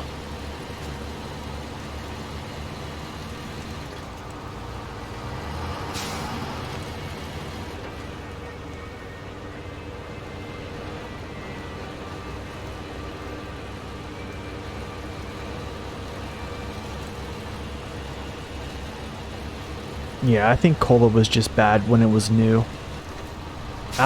Since it's aged, I think Cola has aged pretty well on the community. People just get better at the game. They understand a little bit more about it.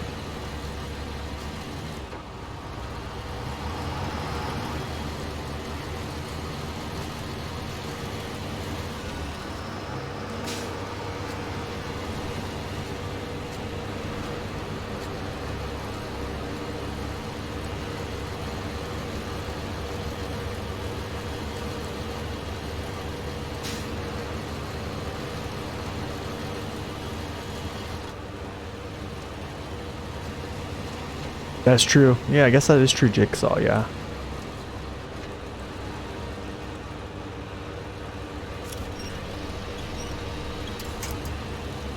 You know what? I'm going to the road. I'm not going to go through this stuff. I'm going to the road.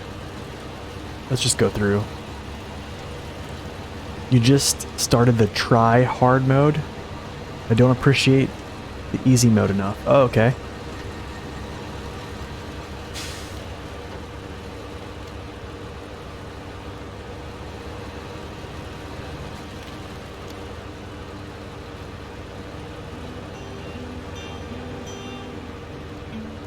It's actually doing pretty well through here. I did not expect this thing to actually like continue going like this. I mean, we're on all-terrain tires right now.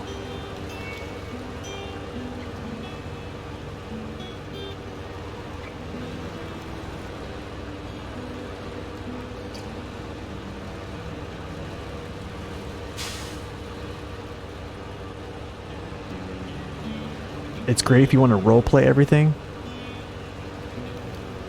Yeah, I don't know. I think hard mode is, it's fun. Hard mode's fun and all. Sometimes I feel like people think hard mode's like a badge of honor, and it kind of is, to be quite honest, because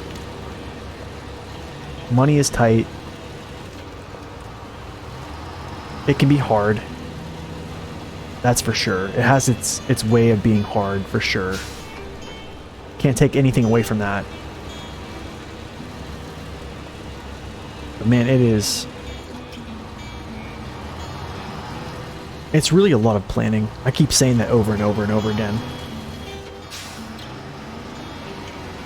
But the thing is, like, I don't think hard mode dictates a player's skill. You see what I'm saying? Does that make sense?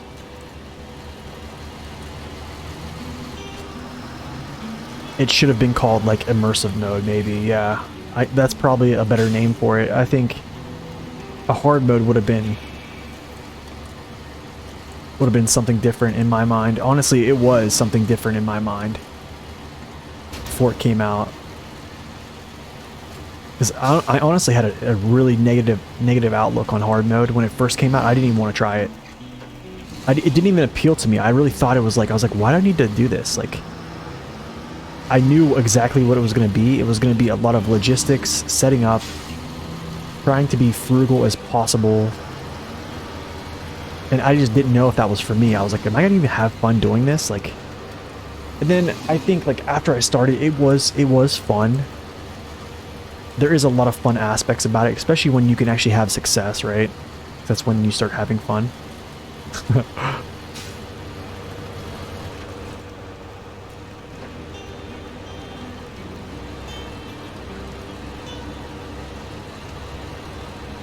You actually skipped the Yukon. Delivering the same cargo all over the same route was too boring. There's a lot of cargo in Yukon. But the thing is, there's a lot of money in Yukon as well. Which is actually something... Here we go again, guys. We're going to take a little quick commercial break. I'm going to go back into my hard mode, and I'm going to show you guys the breakdown of money I made in my hard mode on each map. Now, take this with a grain of salt, because also you have to consider I did not do contests 3 or 5 times. I think they're 5 times now. I did contests maybe once, some maybe twice. A couple others maybe to completion. I think I did a couple of them maybe 3 times. Yeah, so they're 5 now. And contests do make good money. I do recommend doing them. However, for me, I don't know. I don't think I'm going to struggle with money. I didn't really want to do that. It's just another thing, like kind of like what Ciast was saying about doing the same thing over and over, the same route over and over. I didn't feel like me doing contests 5 times was going to be something I wanted to do. Okay, so check this out. No. Okay. All right, so here's how much money I made in Michigan, which was 330,000, okay, from 89 missions. So pretty decent. I think I came out of Michigan with like 232,000 because I bought trucks. Okay, I bought add-ons. See, I started this hard mode before the logging add-ons came out for your vehicle frames, like the medium and short logs. The frame add-ons came out, so every time I had to do logging, I had to buy a logging trailer, either a long and a medium, so they both cost 14.1k. So every map had to buy one of those trailers. That's 28,000 that comes out of my pocket as a must. You need it, right, to complete. So Alaska was 314,000. Pamir was 380. Kola Peninsula was 300,000, which wasn't as much as I thought it would be. Yukon was 533,000 for 56 missions. Okay, here's 55 missions at 300,000. Yukon pays out a lot. This is why I really enjoyed the Yukon, because I made a lot of money. Wisconsin so far has paid out 391. I believe this will be closer to like 450 when it's done. I think it'll be like 450,000 or so, maybe 475. So yeah, and then moving on, a more is going to be a lot because you need a more to be a lot. But I know Maine pays really well too. I'm not quite sure about the Dawn. Tennessee, I don't think pays that well. Very short missions as well. And Glades, the funny thing about the Glades is it didn't pay as much as actually, we'll go check this on normal mode actually. So I'll give you numbers for those. Because I only did the contest one time. People are rich in Canada? I don't know.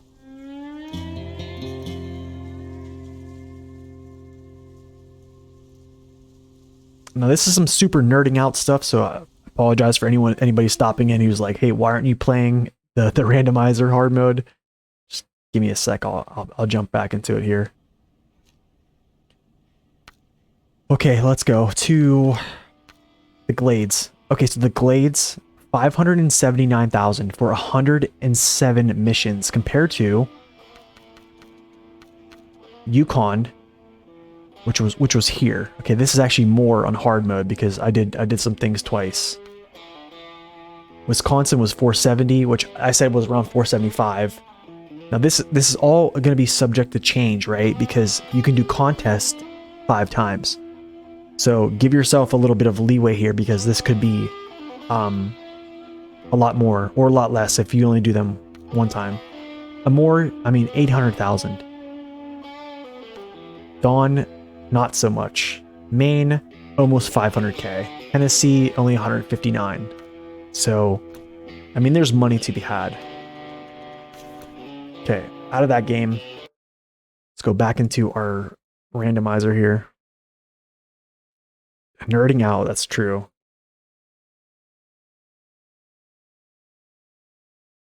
So nerding out, right?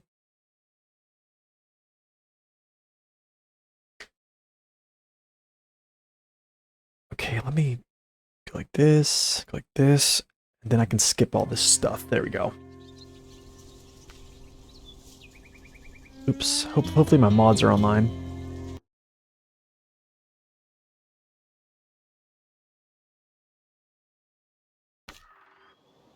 Alright, let's go.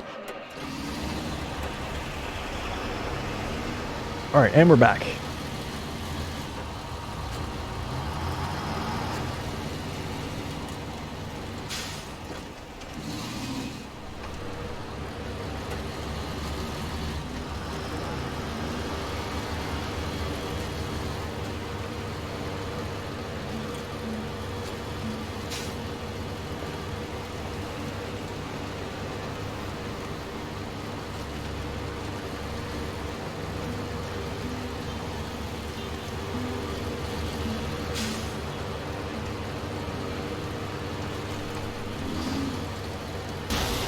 Oh, thank you.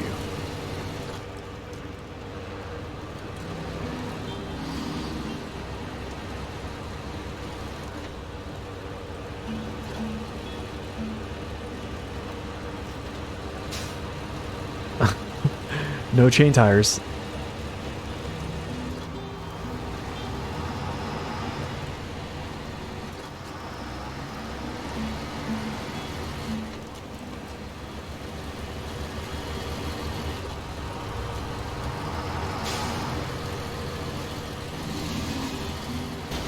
Ooh.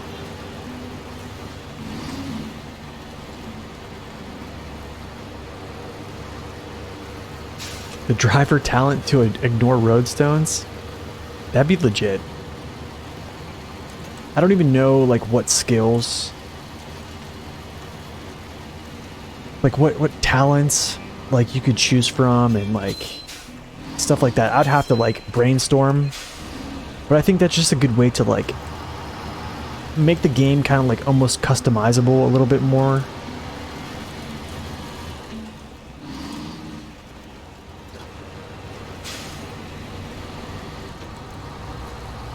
Like, I don't know, let's see. let's say I was playing the Fleet Star as like my main pull, my main truck, right? Okay, and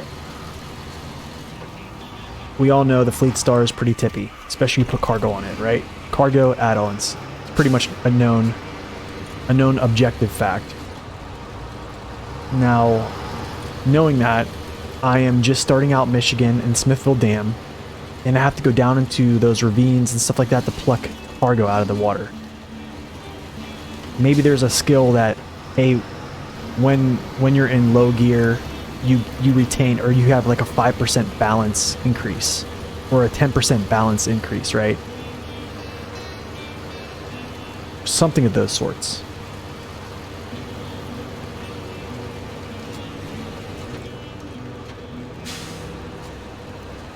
Like stuff like that. I don't know. Like, no, like a 5% balance increase whenever you're in low gears or something like that. So like, then if you know you're coming up on a tippy area, you just downshift to low, take it slow, and you retain more balance. How far away is level 7? Actually, we're gonna hit level 7 now. Yeah, or like, yes, truck familiarity perks or something like that. Like, let's say that you have like an experience that you gain in a truck from driving it, and therefore that you get certain talents to choose from that are very unique. Mud tires for scouts? Yeah, it's true. That is true.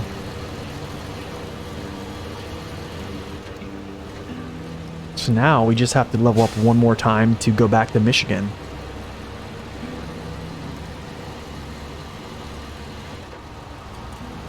And this time I'm taking my friend the BM17 back there, so.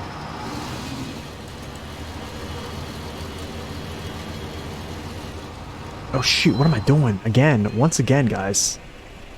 Stupid is what stupid does. Idiot.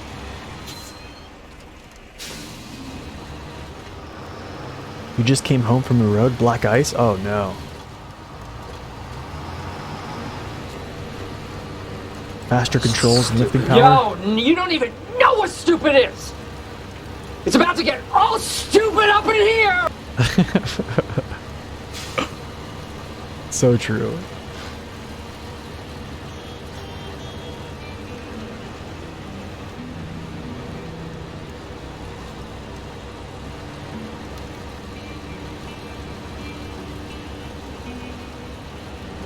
Yeah, that's what I'm saying, like, just some perks or some type of I lost traction. Oh wait. Oh my. Let's go, BM.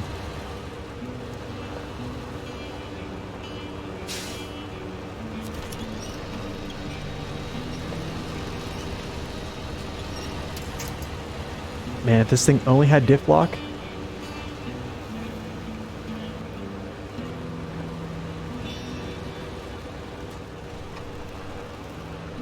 Dang, axle freeze. That means power.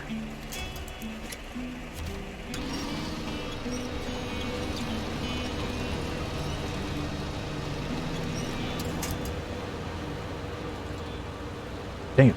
The crazy thing is I just pulled 2 sets of medium logs up here with no issue.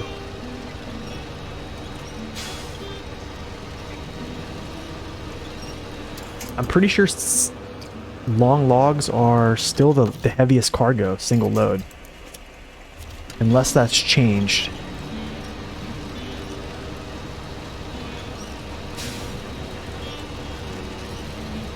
Oh, that's true.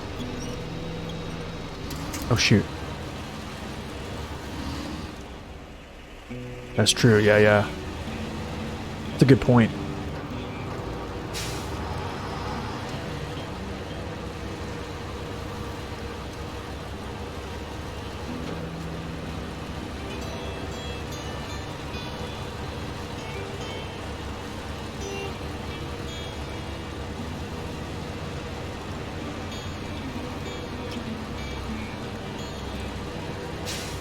Telling you, people rag on this truck, but it's good, man. I mean, honestly, we just pulled long logs up that hill with all-terrain tires. Yeah, we had some issues, but I mean, it wasn't too bad.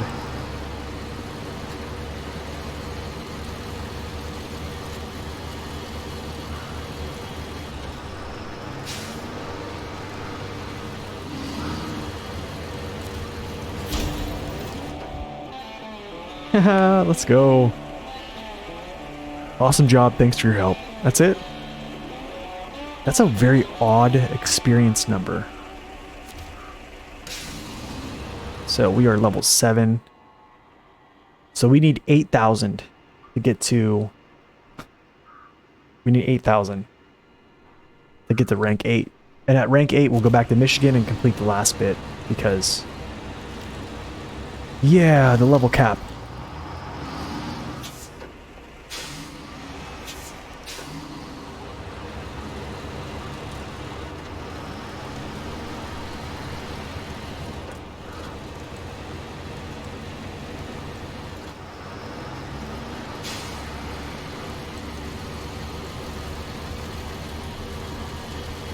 Okay, easy part now. Drive down the hill.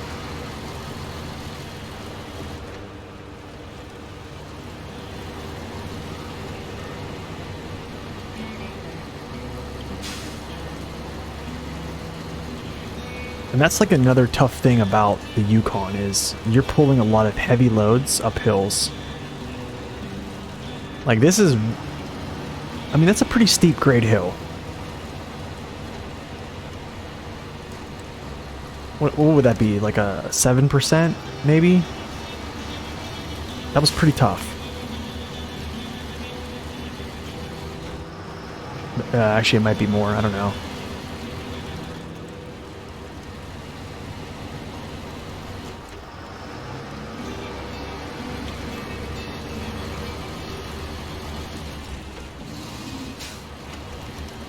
Okay, sell this trailer back.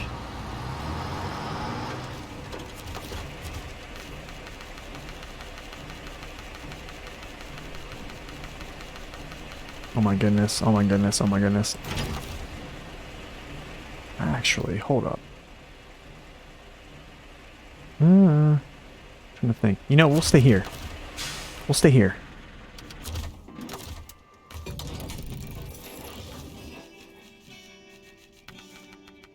Time to upgrade some tires, huh? There we go. Alright, now. Like 13%? Oil in the gas industry, 35%.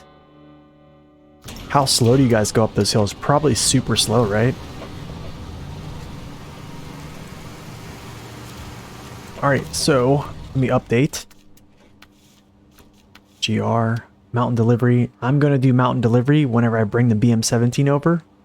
I'll grab a trailer, come down here, grab some oil, and then peace out through the gateway. However, now we're going to Scout Mountain River. I'm going to try to do this quickly.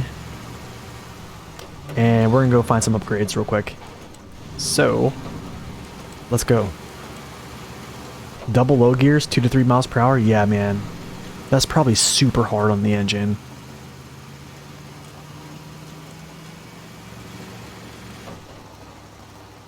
Mud tires suck on big time on hard roads? Oh yes, for sure.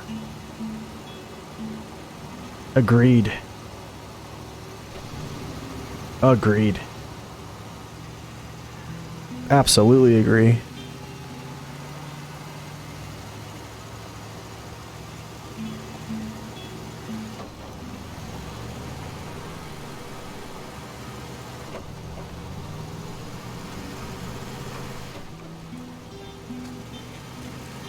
The tires are on the Scout. These are 35-inch mud tires. I don't have the race suspension on the Scout, so the biggest tire I can get is a 35. But we do have mud tires on the Scout vehicles now.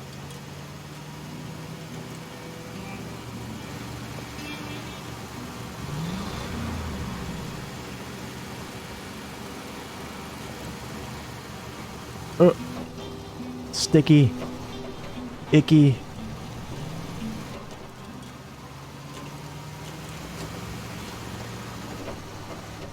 You know, guys, I was gonna watch the PvP tournaments on World of Warcraft, and I decided to stream instead of watch those. So, hope y'all have been enjoying it. I literally sat there and looked at my screen. I was like, should I watch this or should I stream? Well, yeah, NFL, red dot. Go ahead, man. Yeah, ask away. There's no stupid questions, man. Trust me, I've had the questions I've asked are way stupid. So, yeah, ask away.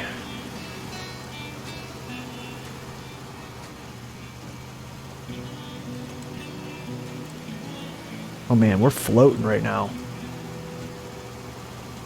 Okay, Mountain River is to the left. Does SnowRunner support crossplay? Yes, between what platforms though? I believe you can play it with console to... Actually, wait. Can you play console and PC now? Did they update that?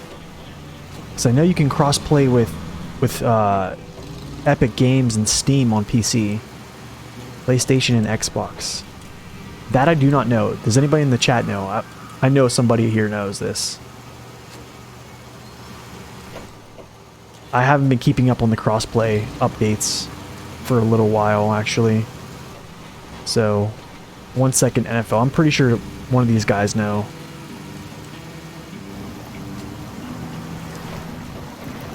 Oh, you know what? Okay, there you go. Kahina answered you. So you just need a code. So whenever you start a co-op, the person that joins your channel, they just need a code. Oh, you played with PC, Xbox, and PlayStation? Okay, cool. So I guess there is true crossplay in then. Nice. Thank you for that, Alex, as well. I don't know what these little mud things are, man, when they like... That is a huge glitch. That like just started happening a couple seasons ago. Alright, y'all. We are in Mountain River. It's upgrade time. What other games do I stream? I'm going to start streaming other games for sure. At the moment, right now, just SnowRunner.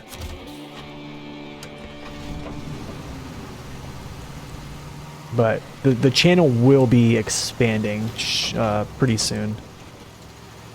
I play another game in my free time with my friends, but that's probably one I'm not gonna stream. I probably would stream like if I went back to playing like World of Warships, I probably would stream that, but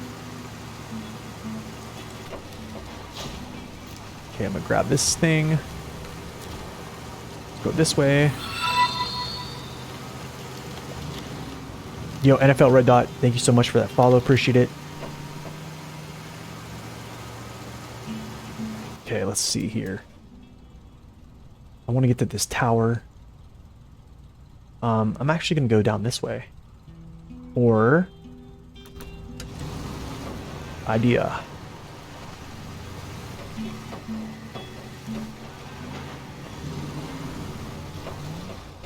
Oh, shoot. Yeah, I need to get this task, too. So, yeah. I'm essentially grabbing tasks and unlocking towers, grabbing these upgrades, which are going to be randomized. So, yes, time for the Cat 745C, which is one of the stronger off-roaders in the game. Love it.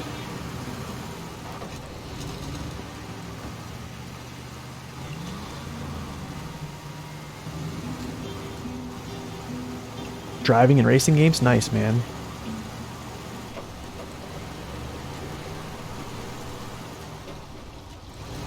Okay, here's the tricky part here.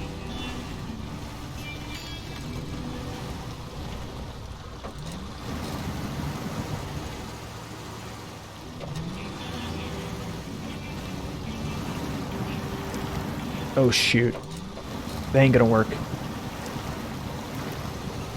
That ain't gonna work.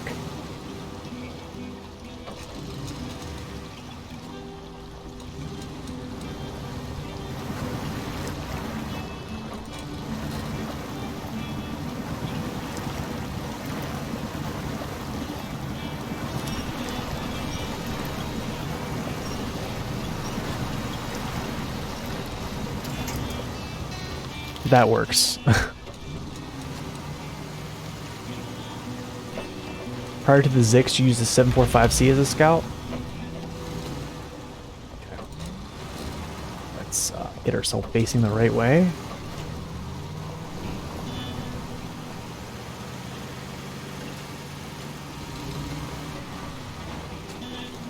Okay, so we bypassed the bridge,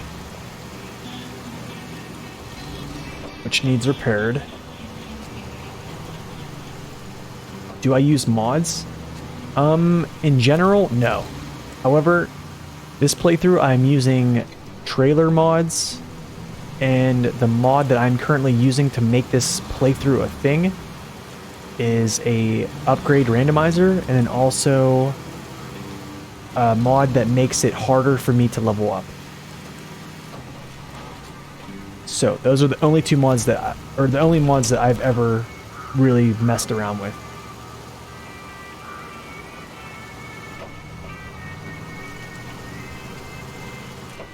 Okay, let's see here. 1 second, I need to check something. Make sure these work. Log in.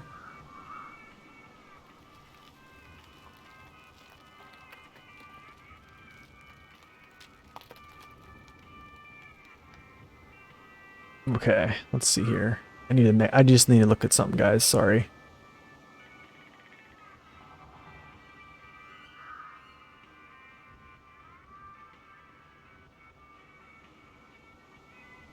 Okay, let's see if these work. I need to mess around and see something. 1 second. Rules. My commands are not working. That is odd.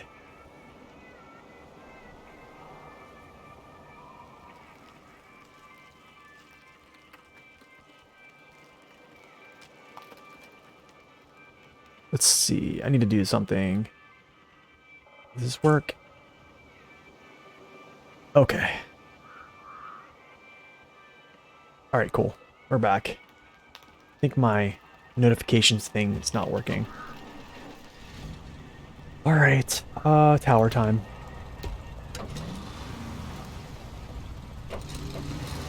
Just riding all over a Mondra with the 745C and no risk of getting stuck. So satisfying. Oh, it's awesome with medium logs. It's an awesome support vehicle too. Don't get stuck. Yeah, I don't know why my commands are not working. That's just very, very odd right now. I'm gonna have to look into that.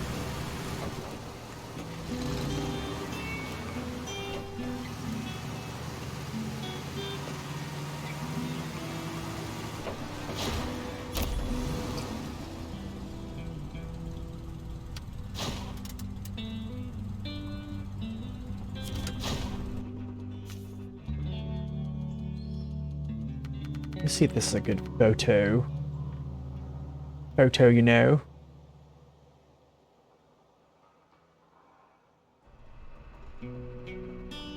Show is.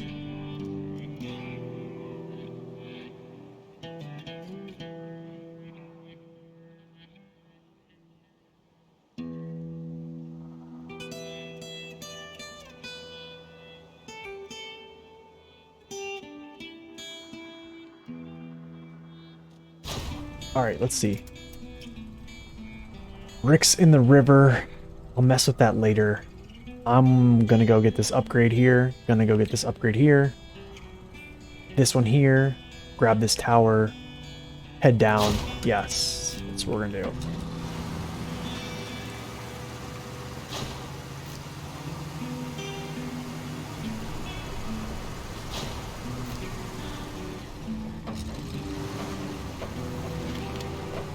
kind of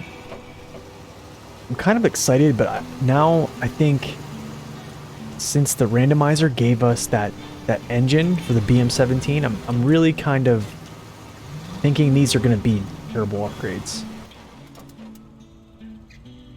This upgrade is here, here, and there.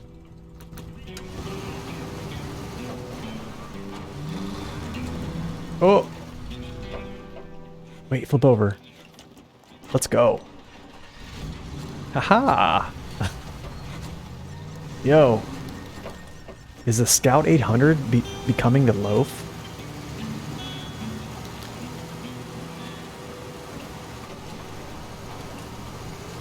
Like, come on. Come on. I know, I need to get a flip counter. I keep saying that. Pretty much every stream I mention that. I'm gonna have to do that. I'll figure that out. I'll ask my good friend District how to do that stuff. Or I need to ask, like, Storm of Iron. Those guys are, like, SnowRunner streamers. Alright, guys. Here we go. The active suspension. Oh, gosh. For the Dan. Oh, my goodness. That is huge. I mean, not for now, but that's kind of big. That upgrade is originally in Maine. So that's kind of big. I guess we'll go up here, grab this tower, grab this upgrade while we're doing this, and then come back down. There's really not a lot of tasks in this area.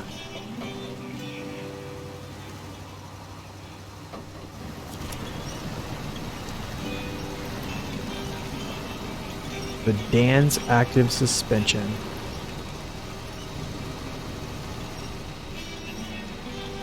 I mean, that's still a long ways away, right?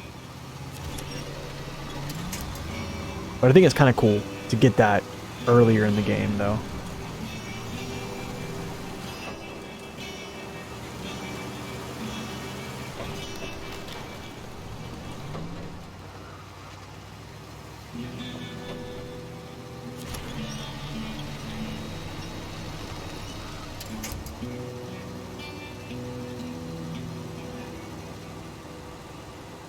Just slowly toward our objective.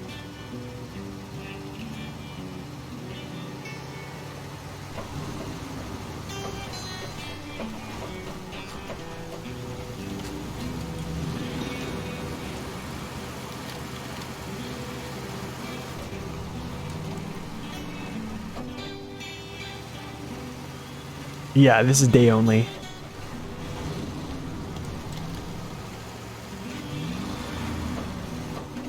Yeah, this is definitely day only. Whoop. Oh my goodness. Gotta keep my front down here.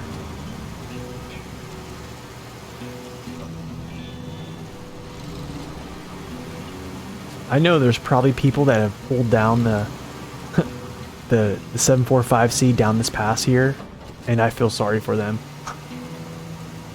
I feel so sorry for them. Trying to make that thing weave like that. I'm driving significantly faster than most people. Man, that's really a compliment, because usually I'm like a slow-paced gameplay type of guy. I know that the upgrade's there. I need to get this tower first.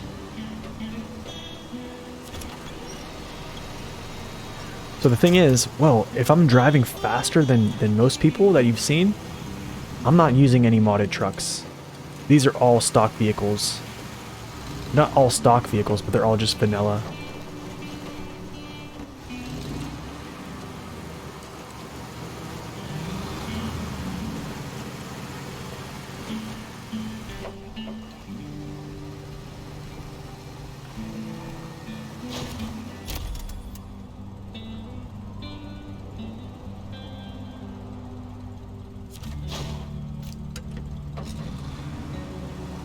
I'm talking about whenever you bring the 745C down that hill.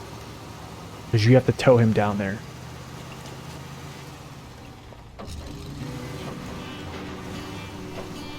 Like, you can either go this way. So here's the 745C. So either you can go out this way and bring him to the road, or you could take him this way around and then down this little squiggly route, or this way down the squiggly route. I'm talking about that. The way in which you repair. Yeah, towing it back, yes. Man, these are awesome trails back here.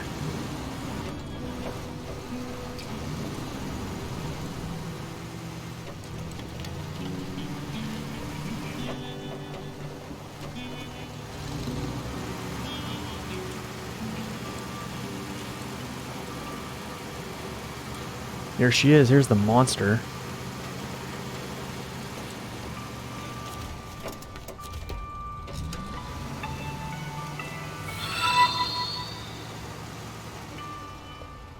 Yo, Echo, thank you for that follow. Appreciate it.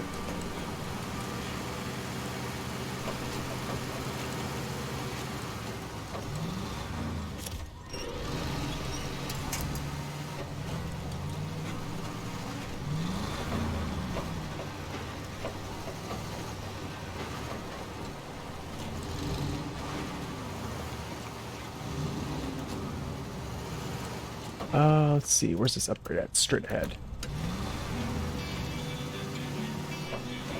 No, I'm not a fan of the nighttime, honestly.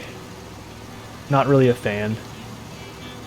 I think it's okay for like normal mode when you can switch it if you don't want to, if you need to see something or something like that, but playing hard mode when you have no, you have no ability to see anything, and especially when you're logging at night and you don't have like the Aeromatsu Forester to give you a light. Yeah. I don't think I have enough with the Scout. Oh no! That sucks. Let's see. No, I don't have enough. It needs a lot. Okay, so let's go back down. Try to expedite this process here.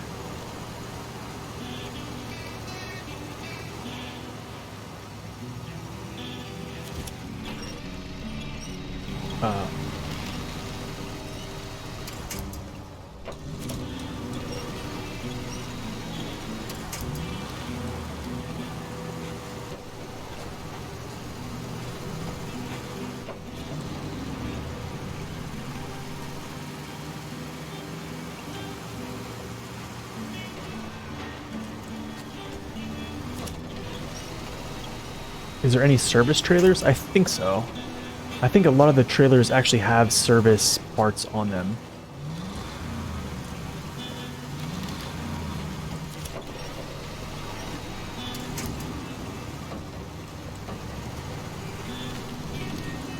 Oh my goodness, man.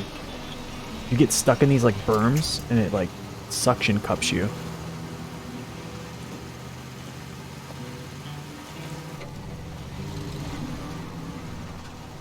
Yeah, that's another thing, Jigsaw. With hard mode, it's just like me. I never really like took into account anything I was doing, whether it was night or day. I just plowed through it. I just tried to just do it, regardless of if it was day or night. The Rumbleverse? No, I don't.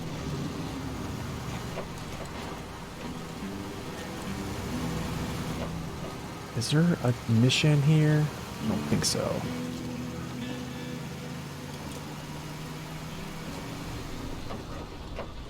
Oh, I can't turn. I am playing PC. This is PC with a Xbox. I mean, PC with a PS4 controller.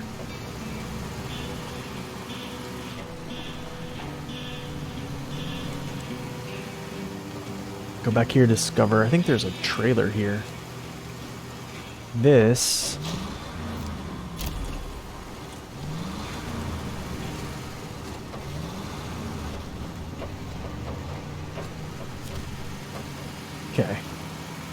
now we go down this way because actually, you know what? You know what? I'm gonna go get this upgrade. I wanna get the upgrade first, and then I'll go get the tower, and I know the other upgrade is over there too. Yeah, I'll check it out.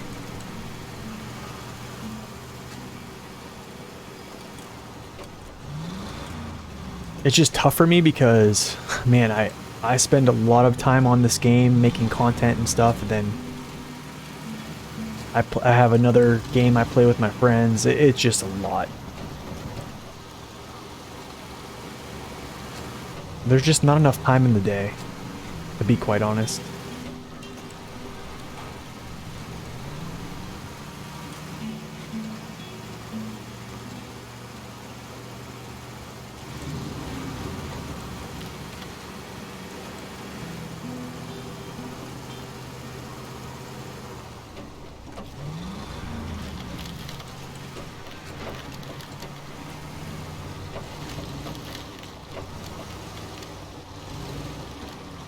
Oh, really, dude?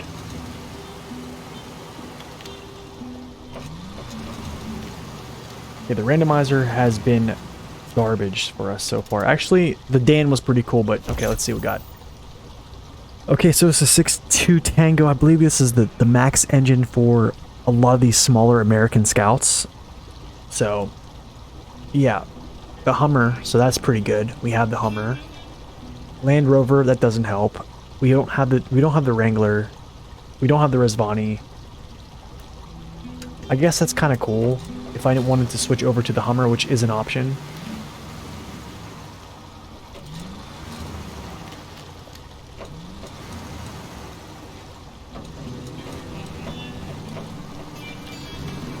Actually, I'm not sure if the 6.2 Tango is the top engine, actually.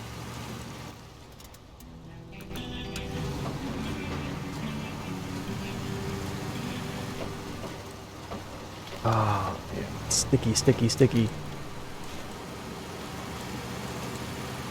So here's a little shortcut that I use sometimes. You can actually shortcut right through these trees right here. Boom, to the road. Or this is another good one I like to use. I think this one's probably easier. Just go right up through to the road. Scout 800 dedication. I mean, the always on diff is keeping me here. Okay, so there's a upgrade down here actually by this water. So that's where we're going.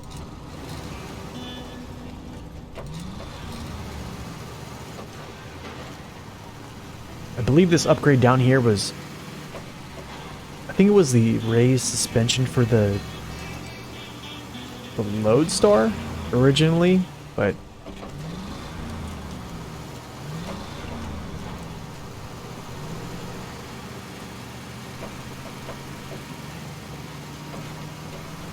it's like right over here, I believe. I think so. Yes, it's over here.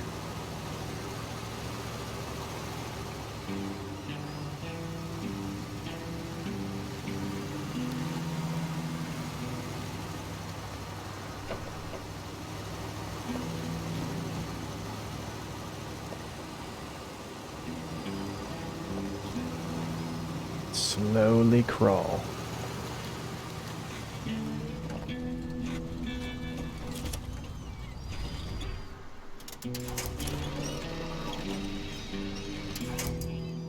Ugh.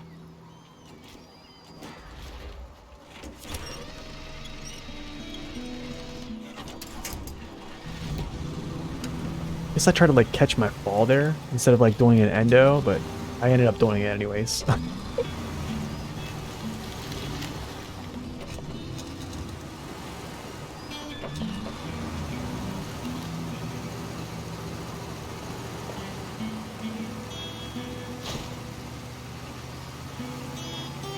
Alright. What is this, upgrade number 4 here? Is this 4? Yeah, 4. Advanced special. Hey, this is good. Guys, this is really good. This is really good. Actually, this is really, really nice now. So now my P16, if I buy a P12, will have an advanced special. And the 745C will now have an advanced special. This is good.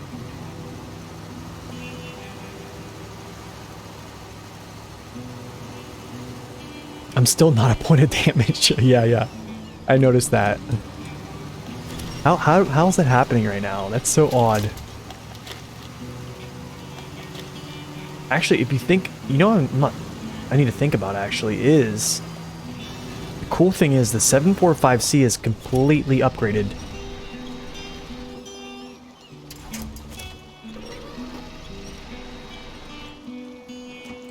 Dude. Okay, I'm not going that way. This is how they get you. So like you come down here and then you want to go out this way and it's like a trap. I'm just gonna go this way, out to the trail. You're probably right. It probably is just a lot of snow.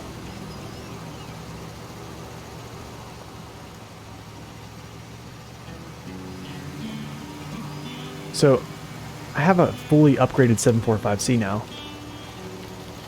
Because I do have the largest engine for it already, which is in the twin steer right now.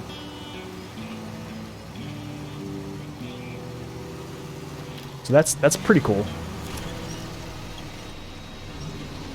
Oh, come on, man. Let me free. No, not you.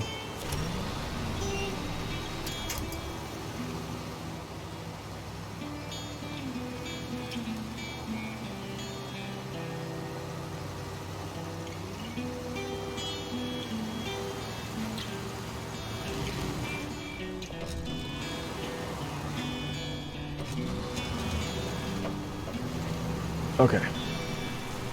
Up to the last tower.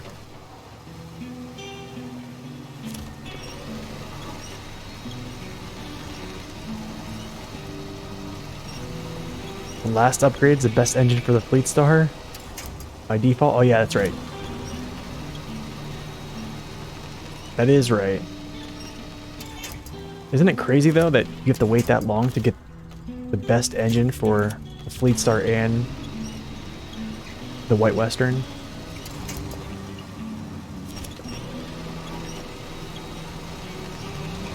I think for folks who play the game now that can really do this fast, it's really not that long of a wait, but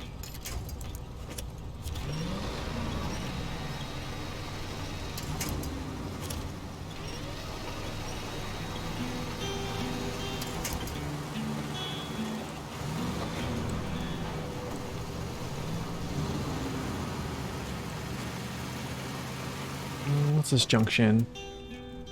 Oh, that's right. That's the tower.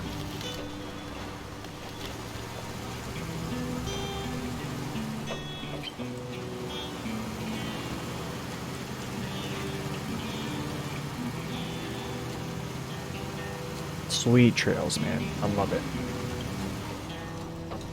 You know, I can't cut on a dime.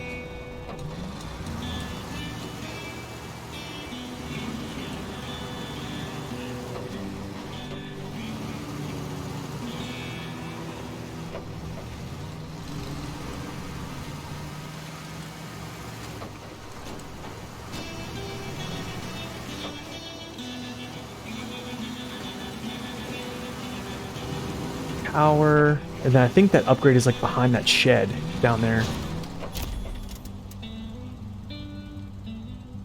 Sad they took away the 745's ability to carry transport trailers, transport containers. Did they really? I thought it can still carry those 2-slot containers.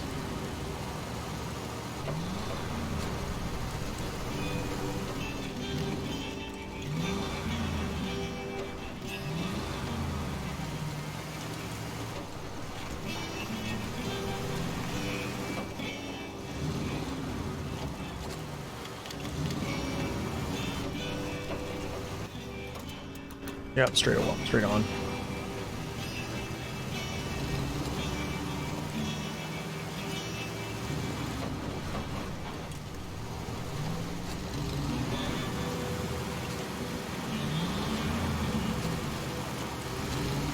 Here's that trailer oh.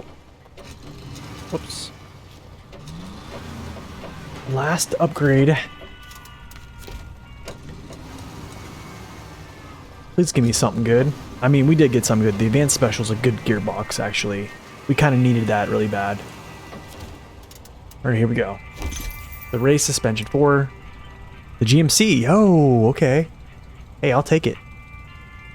Hey, I'll take it.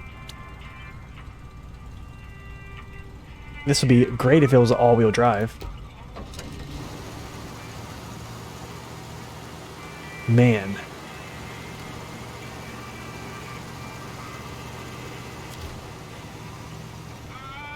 Let's get out of here.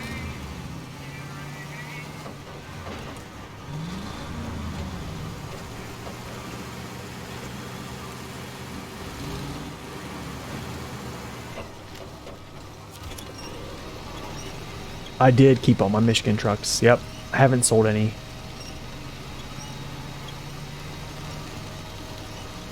Yep, I still have them all.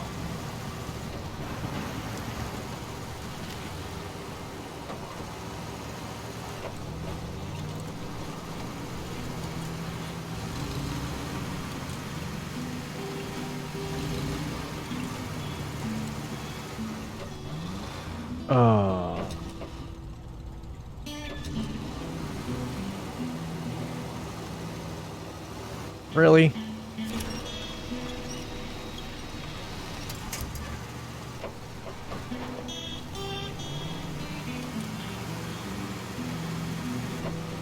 That is the final upgrade for this map.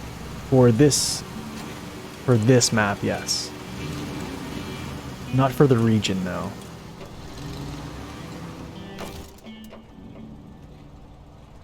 I wonder... Another service trailer right there. I probably didn't pick up every single task here, which is not a big deal. I know bricks in the river is going to be bricks down here, so I can just come get that whenever I bring the vehicle down here. Okay, so we still have 10 more upgrades to unlock on Alaska and about 7,500 left in experience before we jump back into Michigan to finish the last 4 contracts, I guess. The drift is satisfying for sure, yeah. But anyways, y'all, it is my time to log off for the day. I hope you guys have a wonderful weekend, and yeah, we'll see you back here. I'm not sure, probably not tomorrow, not maybe Sunday, who knows, I don't know. But next week I will be back on here for sure, getting some good playthrough, and hopefully we can get through Mountain River really quick. I'm pretty sure we can, and then maybe go scout, grab some more upgrades on the next episode. So hope you guys have a wonderful weekend. Thank you all for stopping in, for the follows, the subs on YouTube, and just overall your company today. It's been great, guys. So until next time, guys, God bless and stay upright.